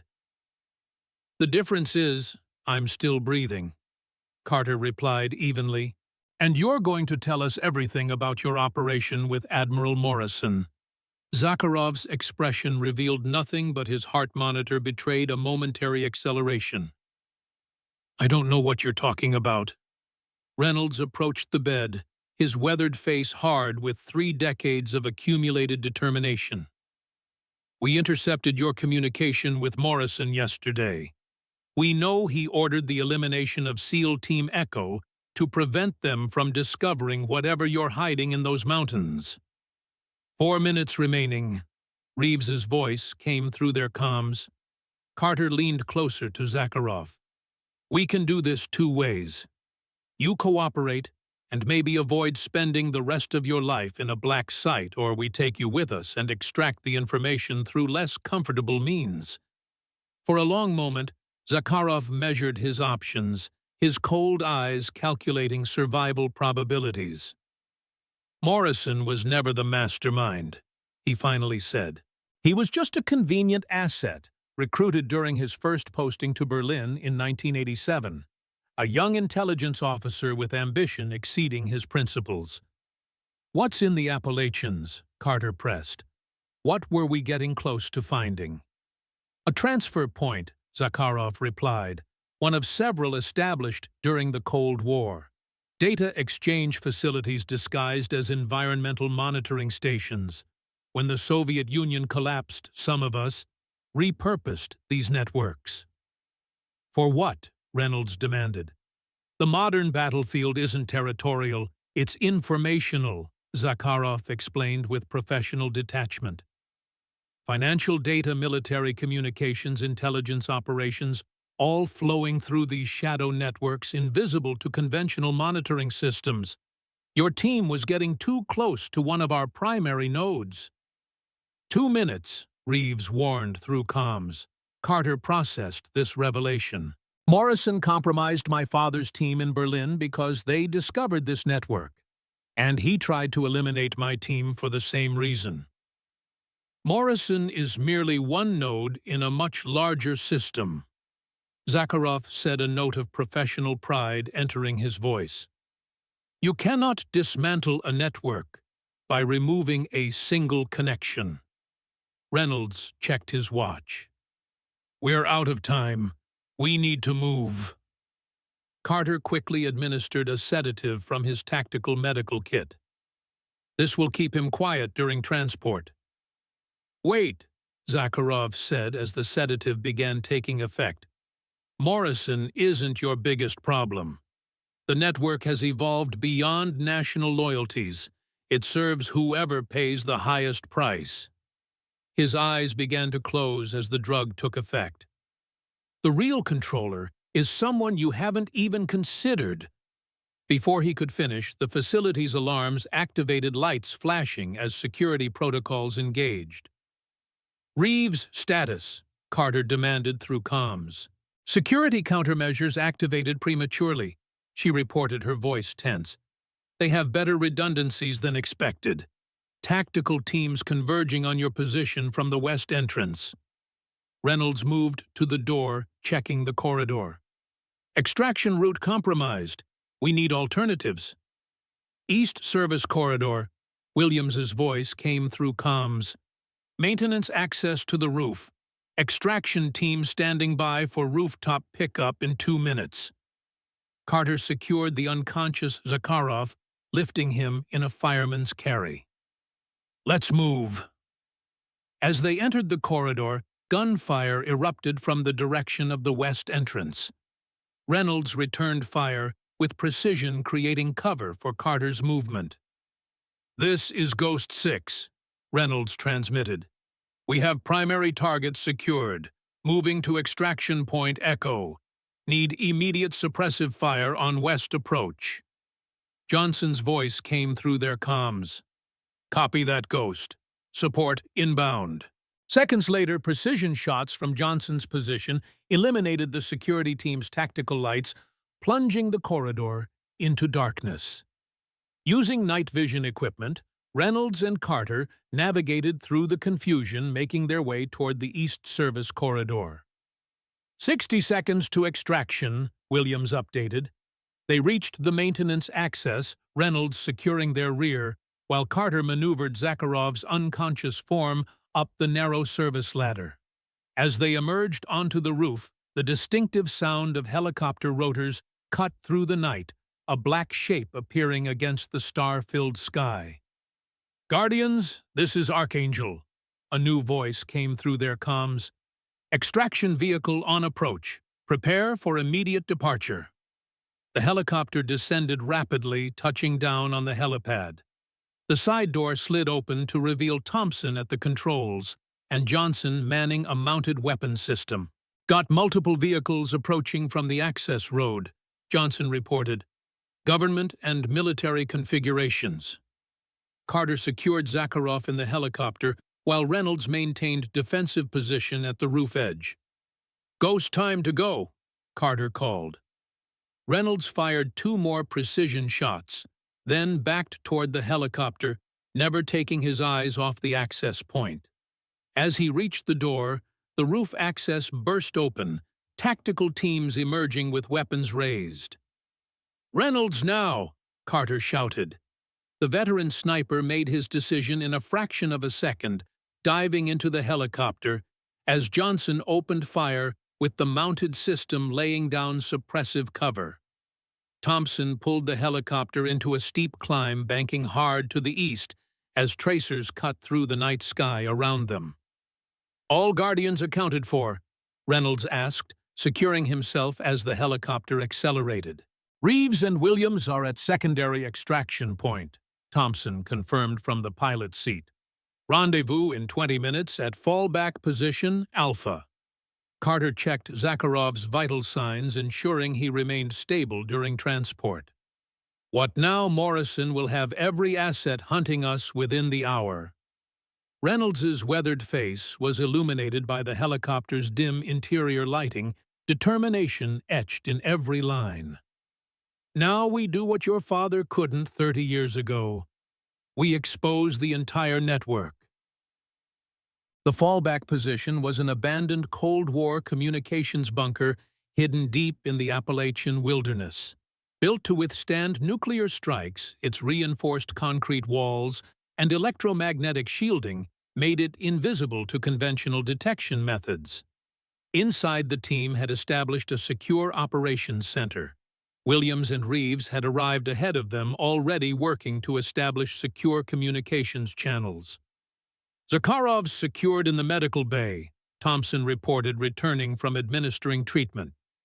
"He'll remain sedated but stable for the next 6 hours." Reynolds nodded, then turned to the digital workstation where Reeves was analyzing data recovered from the facility's security system. "What have we got?" he asked. Reeves's fingers moved across the keyboard with practiced efficiency. "I managed to download approximately 40% of their secure server before the security countermeasures activated. Most is encrypted, but I'm running decryption algorithms now." "Focus on communications between the facility and Fort Bragg," Carter suggested. "If Morrison is directly involved, there should be evidence." "Already on it," Reeves confirmed. "I've isolated several encrypted transmissions between the facility and a secure terminal at Naval Intelligence Headquarters. Decryption will take time, but preliminary analysis shows consistent communication patterns over the past 3 months, increasing significantly in the week before our mission."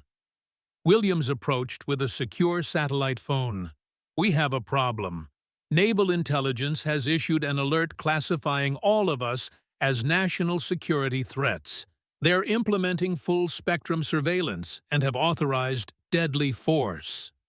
Carter's expression hardened. "Morrison's moving to contain the situation."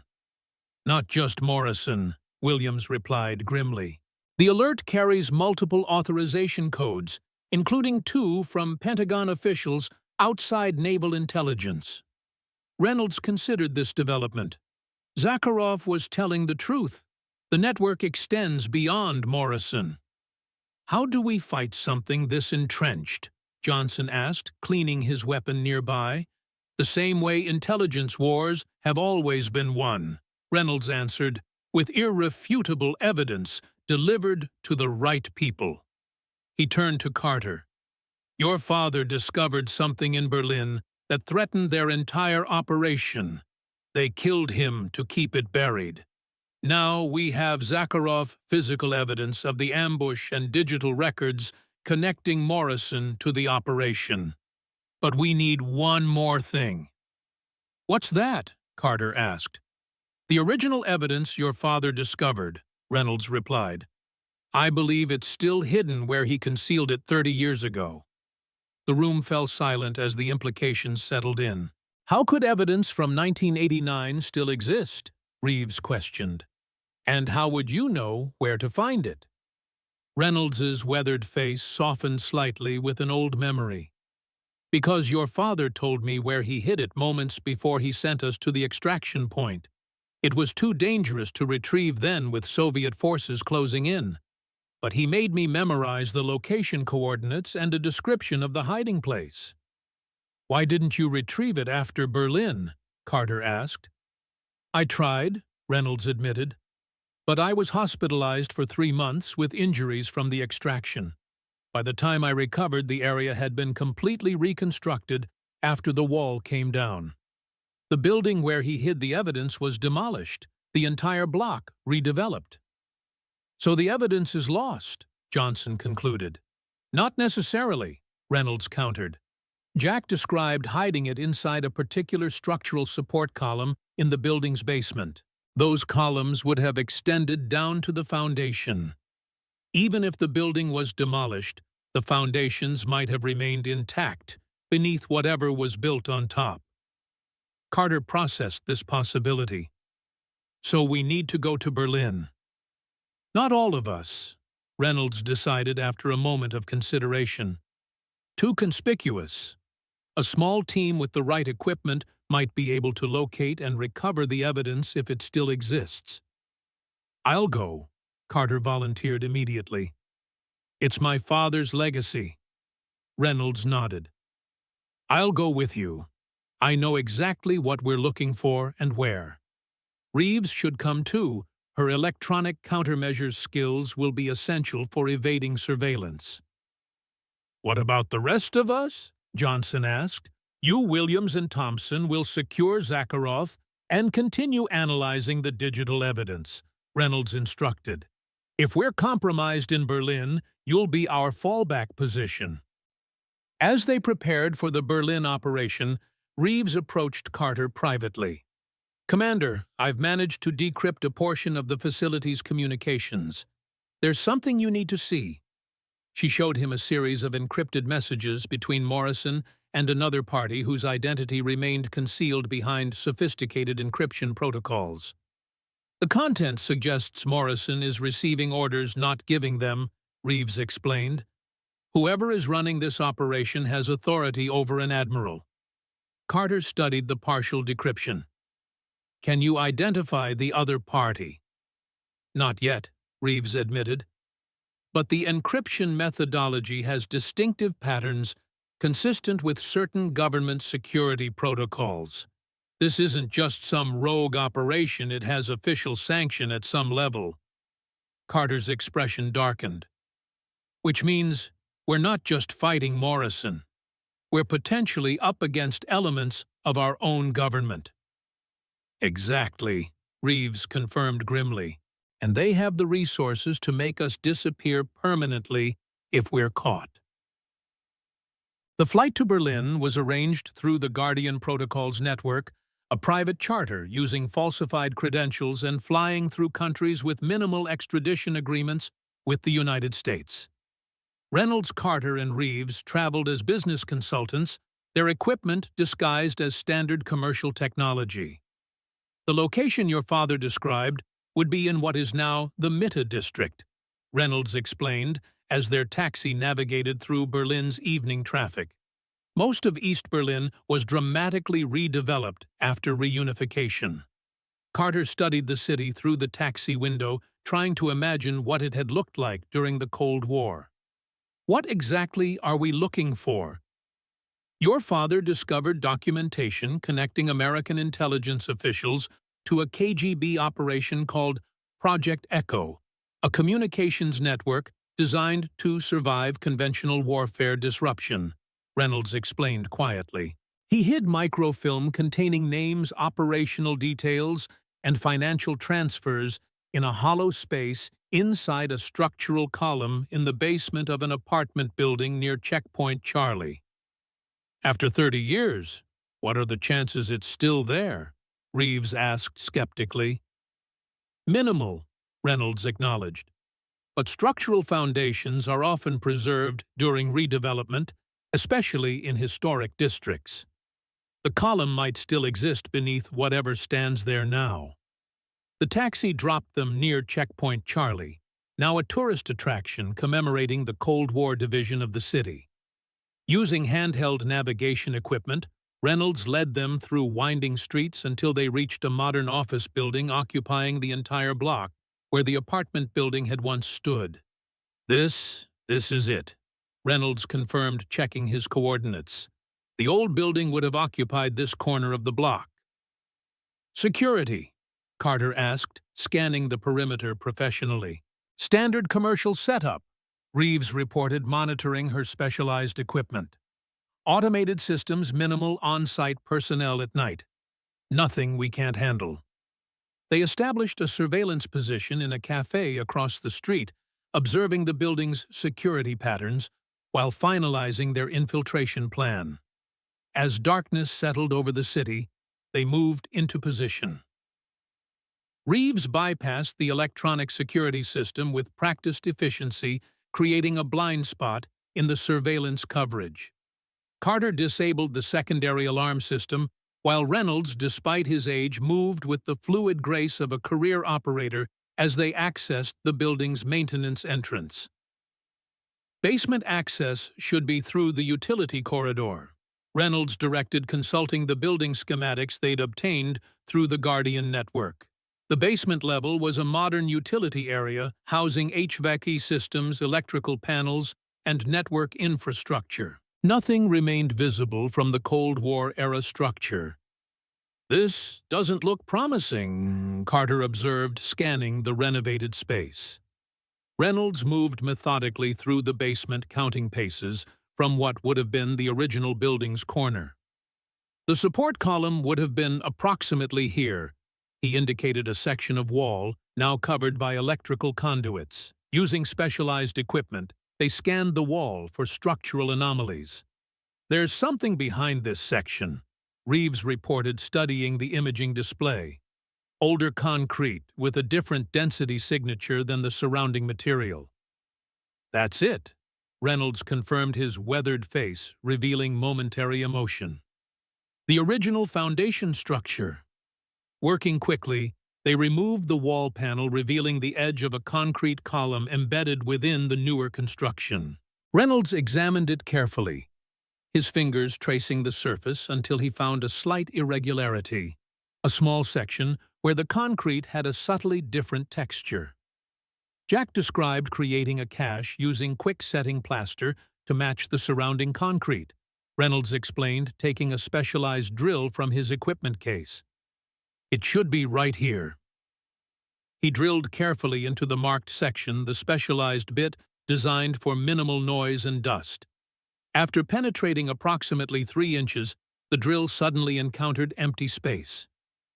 Found it, Reynolds announced quietly, a mixture of vindication and old grief crossing his features. After 30 years, we found it. Using a flexible extraction tool with a small camera attachment, they explored the hollow space within the column.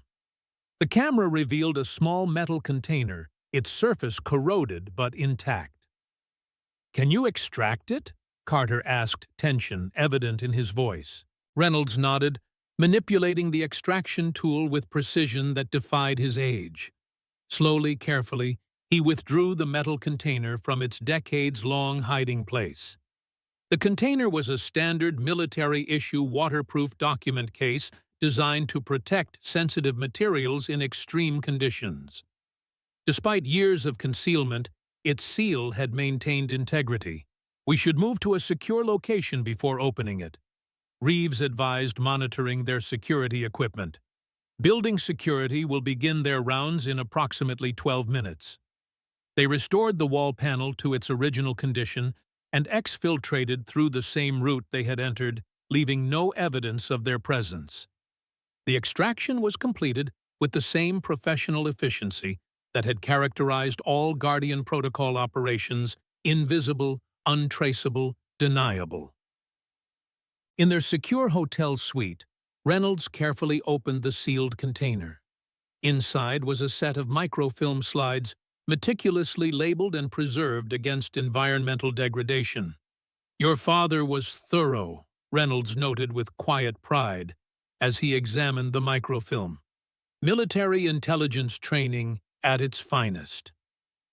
Using specialized equipment, they projected the microfilm contents onto a blank wall. The documents that appeared contained operational details of Project Echo, the covert communications network established during the Cold War. Included were installation locations, technical specifications, and, most critically, a list of American officials involved in its operation. Carter scanned the documents with growing tension. There, he pointed to a name on the third slide. Robert Morrison, Naval Intelligence Liaison.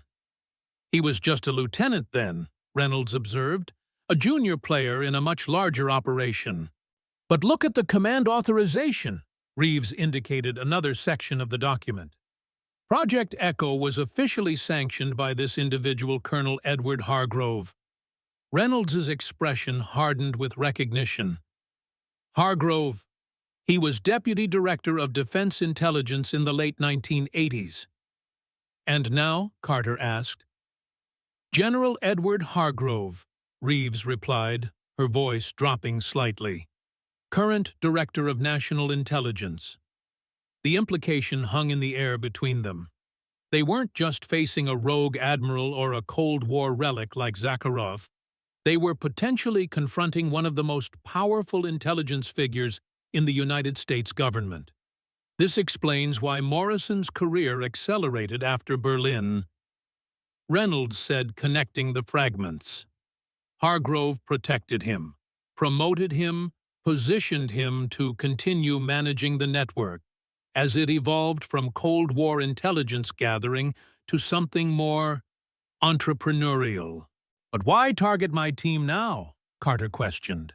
Why risk exposing the operation after all these years of successful concealment? Because you were getting too close to one of their active nodes, Reynolds explained. The facility your team was sent to investigate in the Appalachians must be part of the original Echo network repurposed for modern operations. Not just repurposed, Reeves added, studying another slide. According to these specifications, the original Echo network was designed to create untraceable communication channels outside official government monitoring, perfect for modern cyber operations, financial transactions, or intelligence trading. Carter processed this revelation. So Hargrove and Morrison have been running a shadow intelligence network for 30 years, using infrastructure built during the Cold War. My father discovered it in 1989, and they killed him to protect it. Then they tried to kill my team for the same reason. And they'll come after us next, Reynolds concluded grimly. Once they realize Zakharov is missing and the Berlin evidence has been recovered, they'll deploy every resource at their disposal. So what's our move? Reeves asked, secure wiping the projection equipment. Reynolds considered their options. We need to get this evidence to someone with the authority and integrity to act on it, someone outside Hargrove's influence sphere. Inspector General Hughes, Carter suggested. Reynolds mentioned him earlier. If he's trustworthy, he'll have the authority to initiate an official investigation. It's risky, Reeves cautioned. If Hargrove has infiltrated other parts of the intelligence community, Hughes could be compromised as well. We have no choice but to trust someone, Reynolds replied. And Hughes has a reputation for absolute integrity. He investigated several classified operations during my active service period, always following evidence regardless of political pressure. Then we go to Hughes, Carter decided. But not directly. We establish secure verification protocols, first test his reactions with partial information before revealing our position or the full evidence. Reynolds nodded approvingly. Your father would have suggested the same approach. Back in the United States, the remaining Guardian team had continued analyzing the digital evidence while maintaining surveillance on Morrison's activities. When Reynolds, Carter, and Reeves arrived at the fallback position, Williams greeted them with urgent news. Morrison's gone dark, he reported. Disappeared from official channels 12 hours ago. Pentagon sources indicate he's taken emergency leave for personal reasons. He knows, Reynolds concluded. Someone tipped him off about Zakharov's extraction. That's not all, Johnson added, approaching from the communications station. Surveillance intercepted encrypted communications between multiple military installations. They're implementing elevated security protocols consistent with national security threat response. Hargrove is mobilizing resources, Carter observed grimly. How's our guest? Conscious but uncooperative, Thompson replied. He's revealed nothing further about the operation or his connections. Has the Inspector General been located? Reynolds asked. Williams nodded. Hughes is currently at the Naval War College in Newport, Rhode Island, participating in a classified intelligence symposium. Security is substantial, but not impenetrable. Our window is closing, Carter stated. If Hargrove realizes we have the Berlin evidence, he'll ensure Hughes is either compromised or isolated. Reynolds studied the tactical map, his experienced eyes assessing approach vectors and security patterns. We need 2 simultaneous operations. Team 1 delivers the evidence to Hughes in Newport. Team 2 maintains custody of Zakharov as insurance and continues monitoring Morrison's movements. I'll take the evidence to Hughes, Carter volunteered, with Reeves for electronic countermeasures support. Reynolds nodded. Johnson, Williams, and I will handle Zakharov and monitor for Morrison. Thompson provides medical support for both teams as needed. As they prepared for the final phase of the operation, Carter found a moment to speak privately with Reynolds. If this goes sideways, he began, I want you to know I understand why my father trusted you. These past few days have shown me what that generation of operators was capable of. Reynolds's weathered face softened slightly. Your father was the finest man I ever served with. He believed some principles were worth dying for. The old sniper's eyes held Carter's steadily. But he'd be proud that his son found a way to live for those same principles. Carter extended his hand. When this is over, I want to hear the real stories about him, not the sanitized versions they told his family. Reynolds clasped his hand firmly. When this is over, I'll tell you everything he would have wanted you to know. The Naval War College campus overlooked Narragansett Bay, its historic buildings housing some of the nation's most advanced strategic thinking. The Classified Intelligence Symposium was being held in a secure wing of Spruance Hall, with multiple layers of security protecting its participants. Carter and Reeves approached using cover identities established through the Guardian Network, a naval intelligence officer and his technical advisor arriving with updated briefing materials. Their credentials would withstand initial scrutiny but wouldn't survive deep verification, giving them a narrow operational window. Security checkpoint ahead, Reeves murmured as they approached the main entrance. Standard verification protocols, but they're conducting secondary authentication for all visitors. Expected, Carter replied quietly. Maintain operational cover and proceed with authentication. If compromised, implement contingency, echo. They approached the security checkpoint with professional confidence, presenting their credentials with practiced ease. The guard examined them carefully, comparing their photographs to their faces. Purpose of visit, he asked, entering their information into the verification system. Updated threat assessment briefing for Inspector General Hughes, Carter replied smoothly. Priority authorization, Indigo 7. The security code, a legitimate classification he'd learned during his intelligence training, triggered the expected response. The guard checked a separate authorization list, then nodded. Inspector General Hughes is in briefing room 342. You'll need secondary authentication at the inner checkpoint. We do, Carter confirmed, removing a secure data device from his inner pocket. This contains documentation of a covert operation called Project Echo, established during the Cold War and maintained illegally for 30 years. My father discovered it in Berlin in 1989. They proceeded through the first security layer, moving toward the building's secure wing. As they approached the inner checkpoint, Reeves subtly activated a specialized electronic device concealed in her briefcase. 30-second window, she murmured as they presented their credentials again. The device was creating a momentary loop in the verification system, causing it to display cached authentication results rather than completing a new verification query. The security officer examined their credentials, compared them to his display, and nodded. "You'll be escorted to the briefing room," he informed them, signaling to a nearby officer.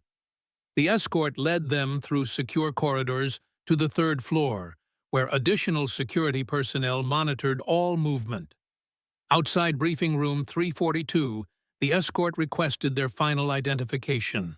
"I'll inform the Inspector General of your arrival," he stated, after verifying their credentials once more. As the escort entered the briefing room, Reeves checked her concealed monitoring device. "We have approximately 3 minutes before the system resets and flags our credentials as irregular." The escort returned momentarily. "Inspector General Hughes will see you now." They entered the briefing room to find a solitary figure, a lean, gray-haired man with the unmistakable bearing of career military intelligence. Hughes studied them with analytical precision as the door closed behind them. "I don't recognize either of you," he stated bluntly, "and I know every officer in my direct reporting chain." "That's because we're not in your reporting chain, sir," Carter replied, abandoning the pretense. "I'm Lieutenant Commander James Carter, SEAL Team Echo. This is Major Rachel Reeves, also of Echo. We have information critical to national security that only you can act upon." Hughes's expression remained neutral, but his posture shifted slightly. "SEAL Team Echo was involved in an incident in the Appalachians 2 days ago. Naval Intelligence has classified that operation.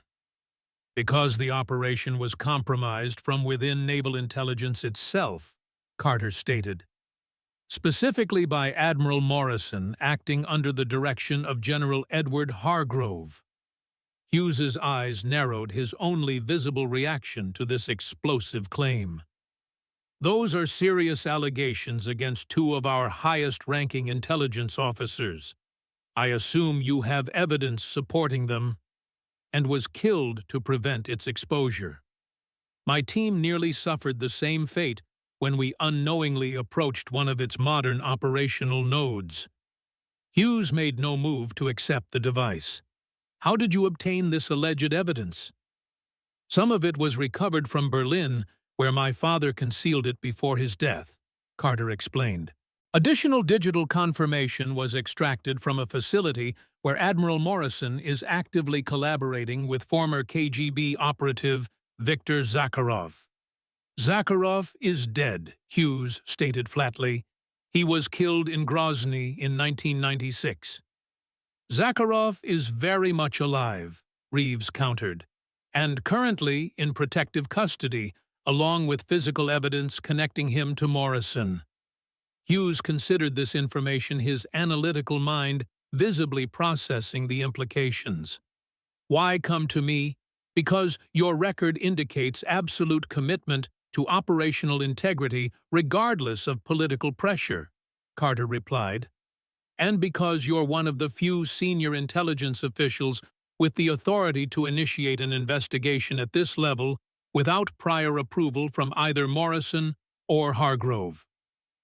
For a long moment, Hughes remained silent, his expression unreadable. Then he reached for a secure phone on the conference table. "I need to verify certain elements of your claim before proceeding." "Sir, with respect," Carter interjected urgently. "Any verification through official channels will alert the very network we're exposing. They have active surveillance on all communication related to this matter." Hughes paused, his hand hovering over the phone. What do you propose instead? Examine the evidence first, Carter suggested. It speaks for itself. Then use secure channels outside the standard intelligence communication network to assemble a trustworthy investigation team. After another moment of consideration, Hughes nodded once and accepted the data device. I'll review this immediately. Wait here. He moved to a secure terminal in the corner of the room, inserted the device, and began examining its contents with focused attention. Minutes passed in tense silence as he scrolled through document after document, his expression growing progressively more grave. Finally, he removed the device and returned to the conference table. If verified, this evidence suggests a conspiracy at the highest levels of our intelligence community, a conspiracy that has operated undetected for 30 years. Not entirely undetected, Carter corrected quietly. My father detected it. He died for it. Hughes's professional demeanor softened momentarily. I knew Jack Carter. His operational record was exceptional. He straightened decision made. I'll initiate Emergency Protocol 7, a special investigation overseen directly by the Senate Intelligence Committee, bypassing standard intelligence channels entirely. There's one more thing, sir, Reeves added. Admiral Morrison has disappeared from official monitoring.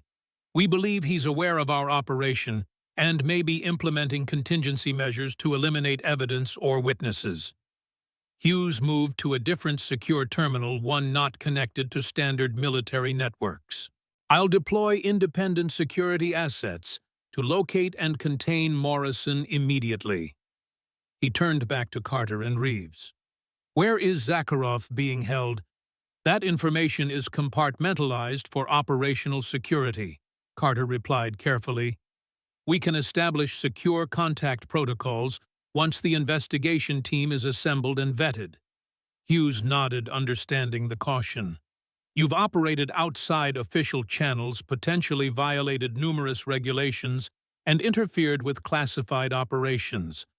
Under normal circumstances, you'd both be facing court-martial. We understand the potential consequences, sir, Carter acknowledged.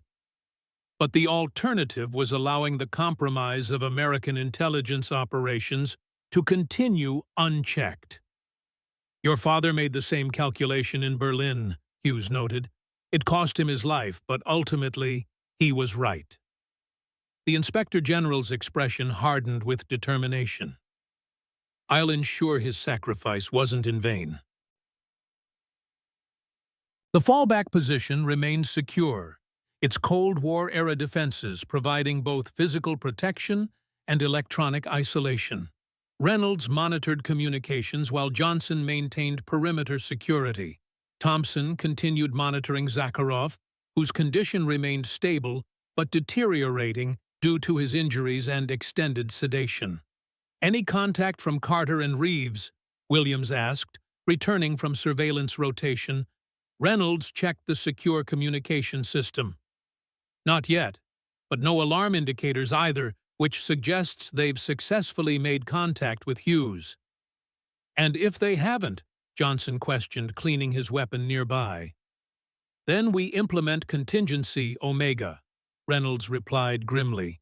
Full public disclosure through pre-established media contacts, with all evidence simultaneously released through multiple channels. Nuclear option, Williams observed. Guaranteed mutual destruction. Reynolds nodded. But necessary if all other options fail. This ends now one way or another. After 30 years, Jack Carter's evidence finally reaches the right people.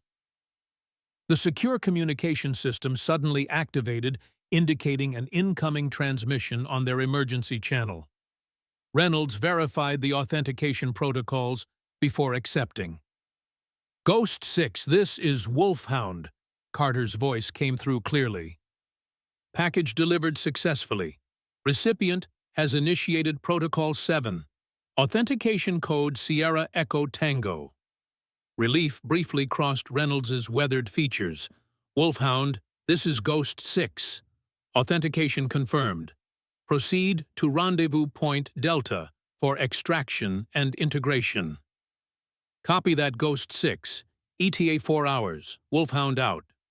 Reynolds turned to his team. They've done it. Hughes has accepted the evidence and initiated an independent investigation through the Senate Intelligence Committee. What about Hargrove? Johnson asked. Protocol 7 includes immediate containment of all implicated personnel regardless of rank, Williams explained. Even the Director of National Intelligence isn't immune. And Morrison, Thompson questioned from the medical station. Still unaccounted for, Reynolds acknowledged, which makes him the most dangerous variable in the equation. We maintain full security protocols until Carter and Reeves return, and Zakharov is transferred to Hughes's security team. As if in response to his words, the perimeter alarm activated a subtle vibration rather than an audible alert designed to warn of approach without revealing that detection had occurred. Multiple vehicles approaching from the South Access Road, Williams reported, checking the monitoring equipment. Military configuration, tactical approach pattern. Reynolds moved immediately to the observation position. Morrison, he concluded after studying the approaching vehicles through high-powered optics. Leading a private tactical team. No official military or intelligence markings. Deniable operation, Johnson assessed, moving to a defensive position. He's desperate. As he should be, Reynolds replied, retrieving his rifle with practiced efficiency despite his age. His entire career, his freedom, his legacy, all hanging in the balance. Extraction options, Thompson asked, preparing to move their sedated prisoner. Secondary escape tunnel leads to the northeastern ridge, Williams replied. Vehicle cache located 2 miles from tunnel exit. Reynolds considered their tactical situation with the calm assessment of a career operator. Johnson Williams prepare Zakharov for immediate evacuation through the tunnel. Thompson coordinate with Carter and Reeves, redirect them to secondary rendezvous point. What about you? Johnson asked, recognizing the implications. Reynolds checked his rifle with methodical precision. I'll cover your withdrawal and implement delayed pursuit protocols. The 3 veterans exchanged glances, understanding the likely outcome of Reynolds's decision. Ghost, Johnson began. This isn't negotiable, Bear. Reynolds cut him off. Securing Zakharov and the evidence is the mission priority. Everything else is secondary. Johnson held his old friend's gaze for a long moment, then nodded once, a soldier's acknowledgement of operational necessity. It's been an honor, Ghost. The honor was always mine, Reynolds replied simply. Now move. You have 8 minutes before they breach the outer perimeter. As his teammates prepared for evacuation, Reynolds established firing positions covering all potential approach vectors. Through his scope, he could see Morrison directing the tactical team, splitting them into assault groups, establishing communication protocols, preparing for a coordinated breach. Reynolds smiled grimly. After 30 years, he would finally confront one of the men responsible for Jack Carter's death. Not how he had envisioned it, perhaps, but fitting nonetheless. Ghost 6 extraction team ready, Williams reported through their tactical communication system. Tunnel access secured. Proceed with extraction, Reynolds confirmed. Maintain radio silence until reaching vehicle cache. Confirmed, Williams acknowledged. Good hunting, Ghost. Reynolds settled into his firing position, adjusting his scope with the same precise movements that had made him a legend among special operations snipers. Age had diminished some of his physical capabilities, but 30 years of experience more than compensated for what time had taken. Through his scope, he watched Morrison's tactical team approach the outer perimeter, moving with professional efficiency. They were good, obviously selected for this specific operation rather than standard military units. This would be a contest of skill rather than simply marksmanship.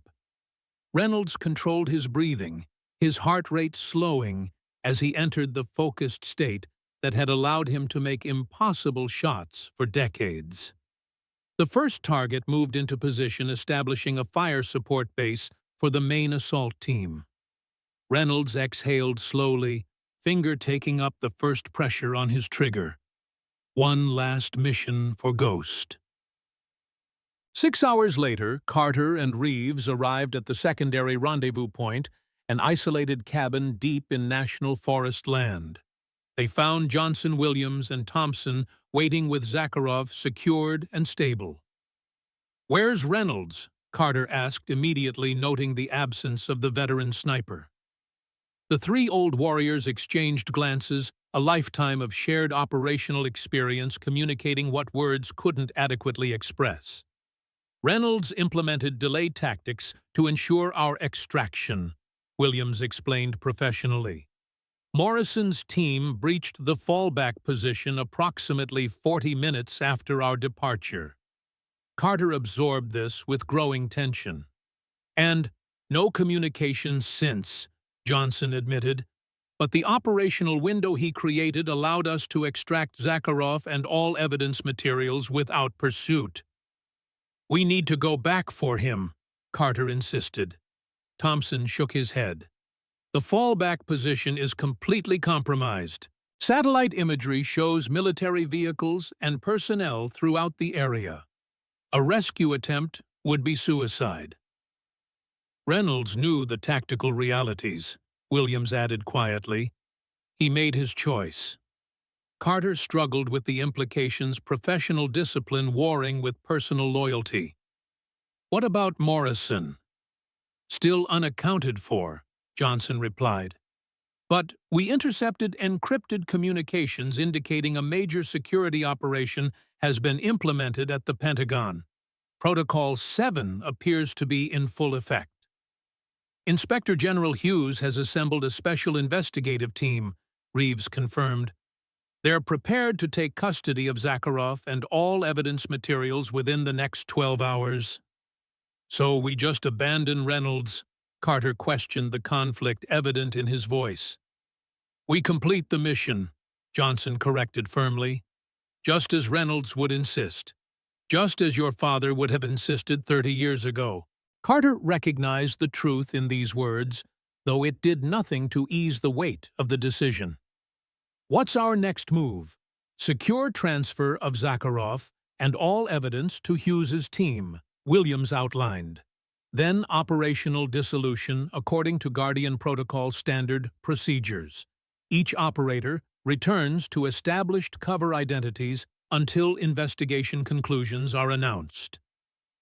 "And Reynolds?" Carter pressed. The three veterans remained silent for a moment before Johnson answered. "We honor his sacrifice by ensuring it wasn't in vain. The evidence reaches the right people. The conspiracy is exposed.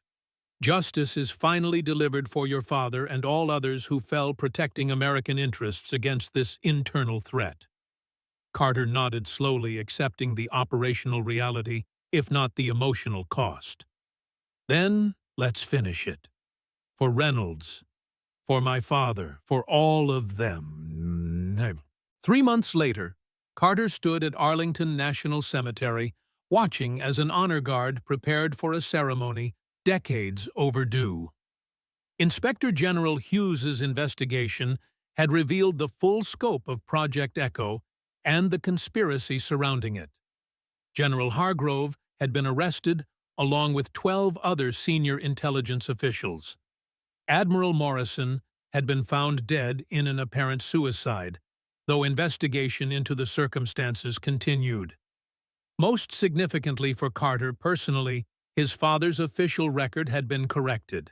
Jack Carter had died in Berlin in 1989, not in a training accident, as the sanitized record had claimed, but in a classified operation defending American interests against a threat from within. Today, he would receive posthumous recognition for his sacrifice. A familiar figure approached across the perfectly maintained grounds, Inspector General Hughes, in full dress uniform. "Commander Carter," he greeted formally. "The ceremony will begin shortly. Your mother has arrived and is being escorted to the seating area. Carter nodded acknowledgement. Any word on Reynolds? Hugh's expression revealed nothing. Still classified, I'm afraid. The tactical team Morrison led that day consisted of private contractors operating without official sanction. The site was completely vacant when official forces arrived approximately 2 hours later.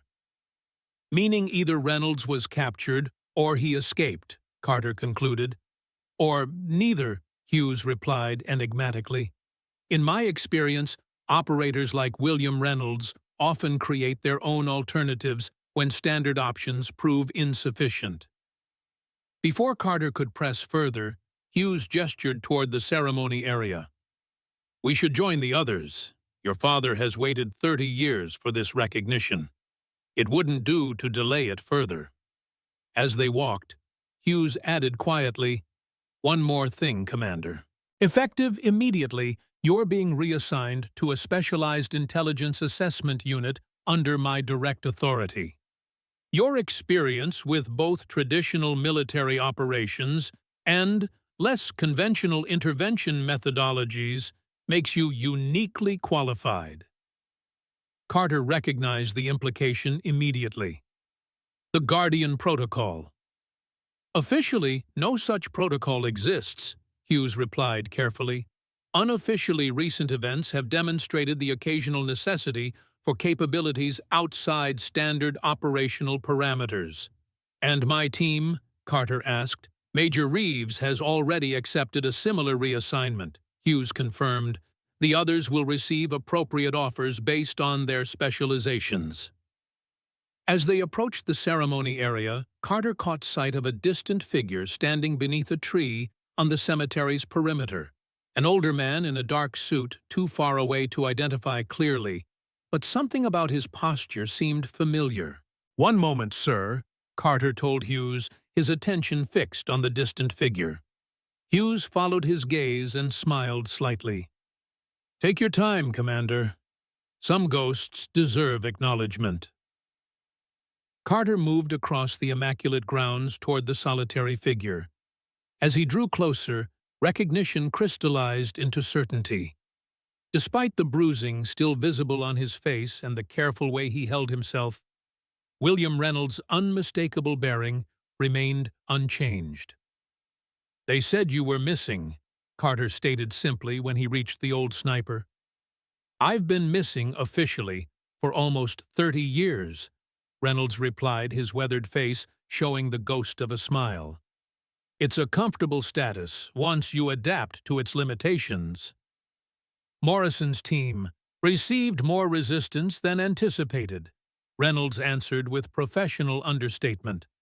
"I implemented extraction protocols after ensuring sufficient delay for your team's escape." Carter nodded, understanding the tactical reality behind the measured words. "Hughes has offered me a position, something that sounds remarkably like official sanction for the Guardian Protocol." "The wheel turns," Reynolds observed philosophically. "What was once condemned becomes essential when perspective shifts." "Will you come to the ceremony?" Carter asked. "My father would have wanted you there." Reynolds glanced toward the gathering. "My presence might raise uncomfortable questions for certain attendees. Your father would understand operational security priorities." "He might," Carter acknowledged, "but I'm asking anyway." The old sniper considered this, then nodded once. "For Jack? And for his son." As they walked together toward the ceremony, Reynolds added quietly, "There will always be threats, Commander. External and internal. Visible and hidden. The uniform changes, the enemy evolves, but the mission remains constant, protecting American interests against all threats, no matter their origin." "Sounds like the Guardian Protocol," Carter observed. "The protocol was never about operating outside the system," Reynolds corrected. "It was about protecting the system from those who would corrupt it from within. Sometimes that requires unconventional methods, but the objective never changes." They reached the ceremony area just as the honor guard took position. Among the assembled officials, Carter recognized Johnson, Williams, and Thompson, in civilian attire, their weathered faces solemn with 3 decades of accumulated memory. As the ceremony began, Carter stood between his past and his future. The aging warriors who had served alongside his father and the new generation who would carry forward their legacy of service. Different methods, perhaps, but the same core mission. The wheel turns, but some things remain constant. Reynolds stood at attention as the honor guard began the ceremony, his posture perfect, despite his years and recent injuries. For a brief moment, Carter caught a glimpse of the young sniper his father had known, the legend, who had never missed a shot that mattered. Until Zakharov. Until the day in the valley when age had finally caught up with even the legendary ghost. Yet that miss had set in motion everything that followed: the connection between father and son across 30 years, the exposure of a conspiracy that had remained hidden for decades, the final justice for Jack Carter, and all those who had fallen protecting American interests. Sometimes even the greatest snipers miss their target, and sometimes those misses change history. As the ceremony concluded, Carter found himself standing alongside Reynolds at his father's newly marked grave. The older man placed a hand briefly on the headstone, a gesture of farewell 3 decades overdue. "He would be proud," Reynolds said simply, "of everything you've accomplished, everything you've become." "I had good examples to follow," Carter replied, "and occasionally an invisible guardian watching over me." Reynolds smiled slightly. "Not invisible anymore." "No," Carter agreed. "Not anymore." The mission that had begun in Berlin 30 years earlier was finally complete. The evidence had reached its destination. The conspiracy had been exposed. Justice long delayed had finally been delivered. And a father's legacy had been preserved through his son. The Guardian Protocol would continue under new management, evolving to face new threats with new methods. But its core principle would remain unchanged, protecting American interests against all threats, external and internal, visible and hidden. For some missions never truly end. They simply pass to the next generation of guardians.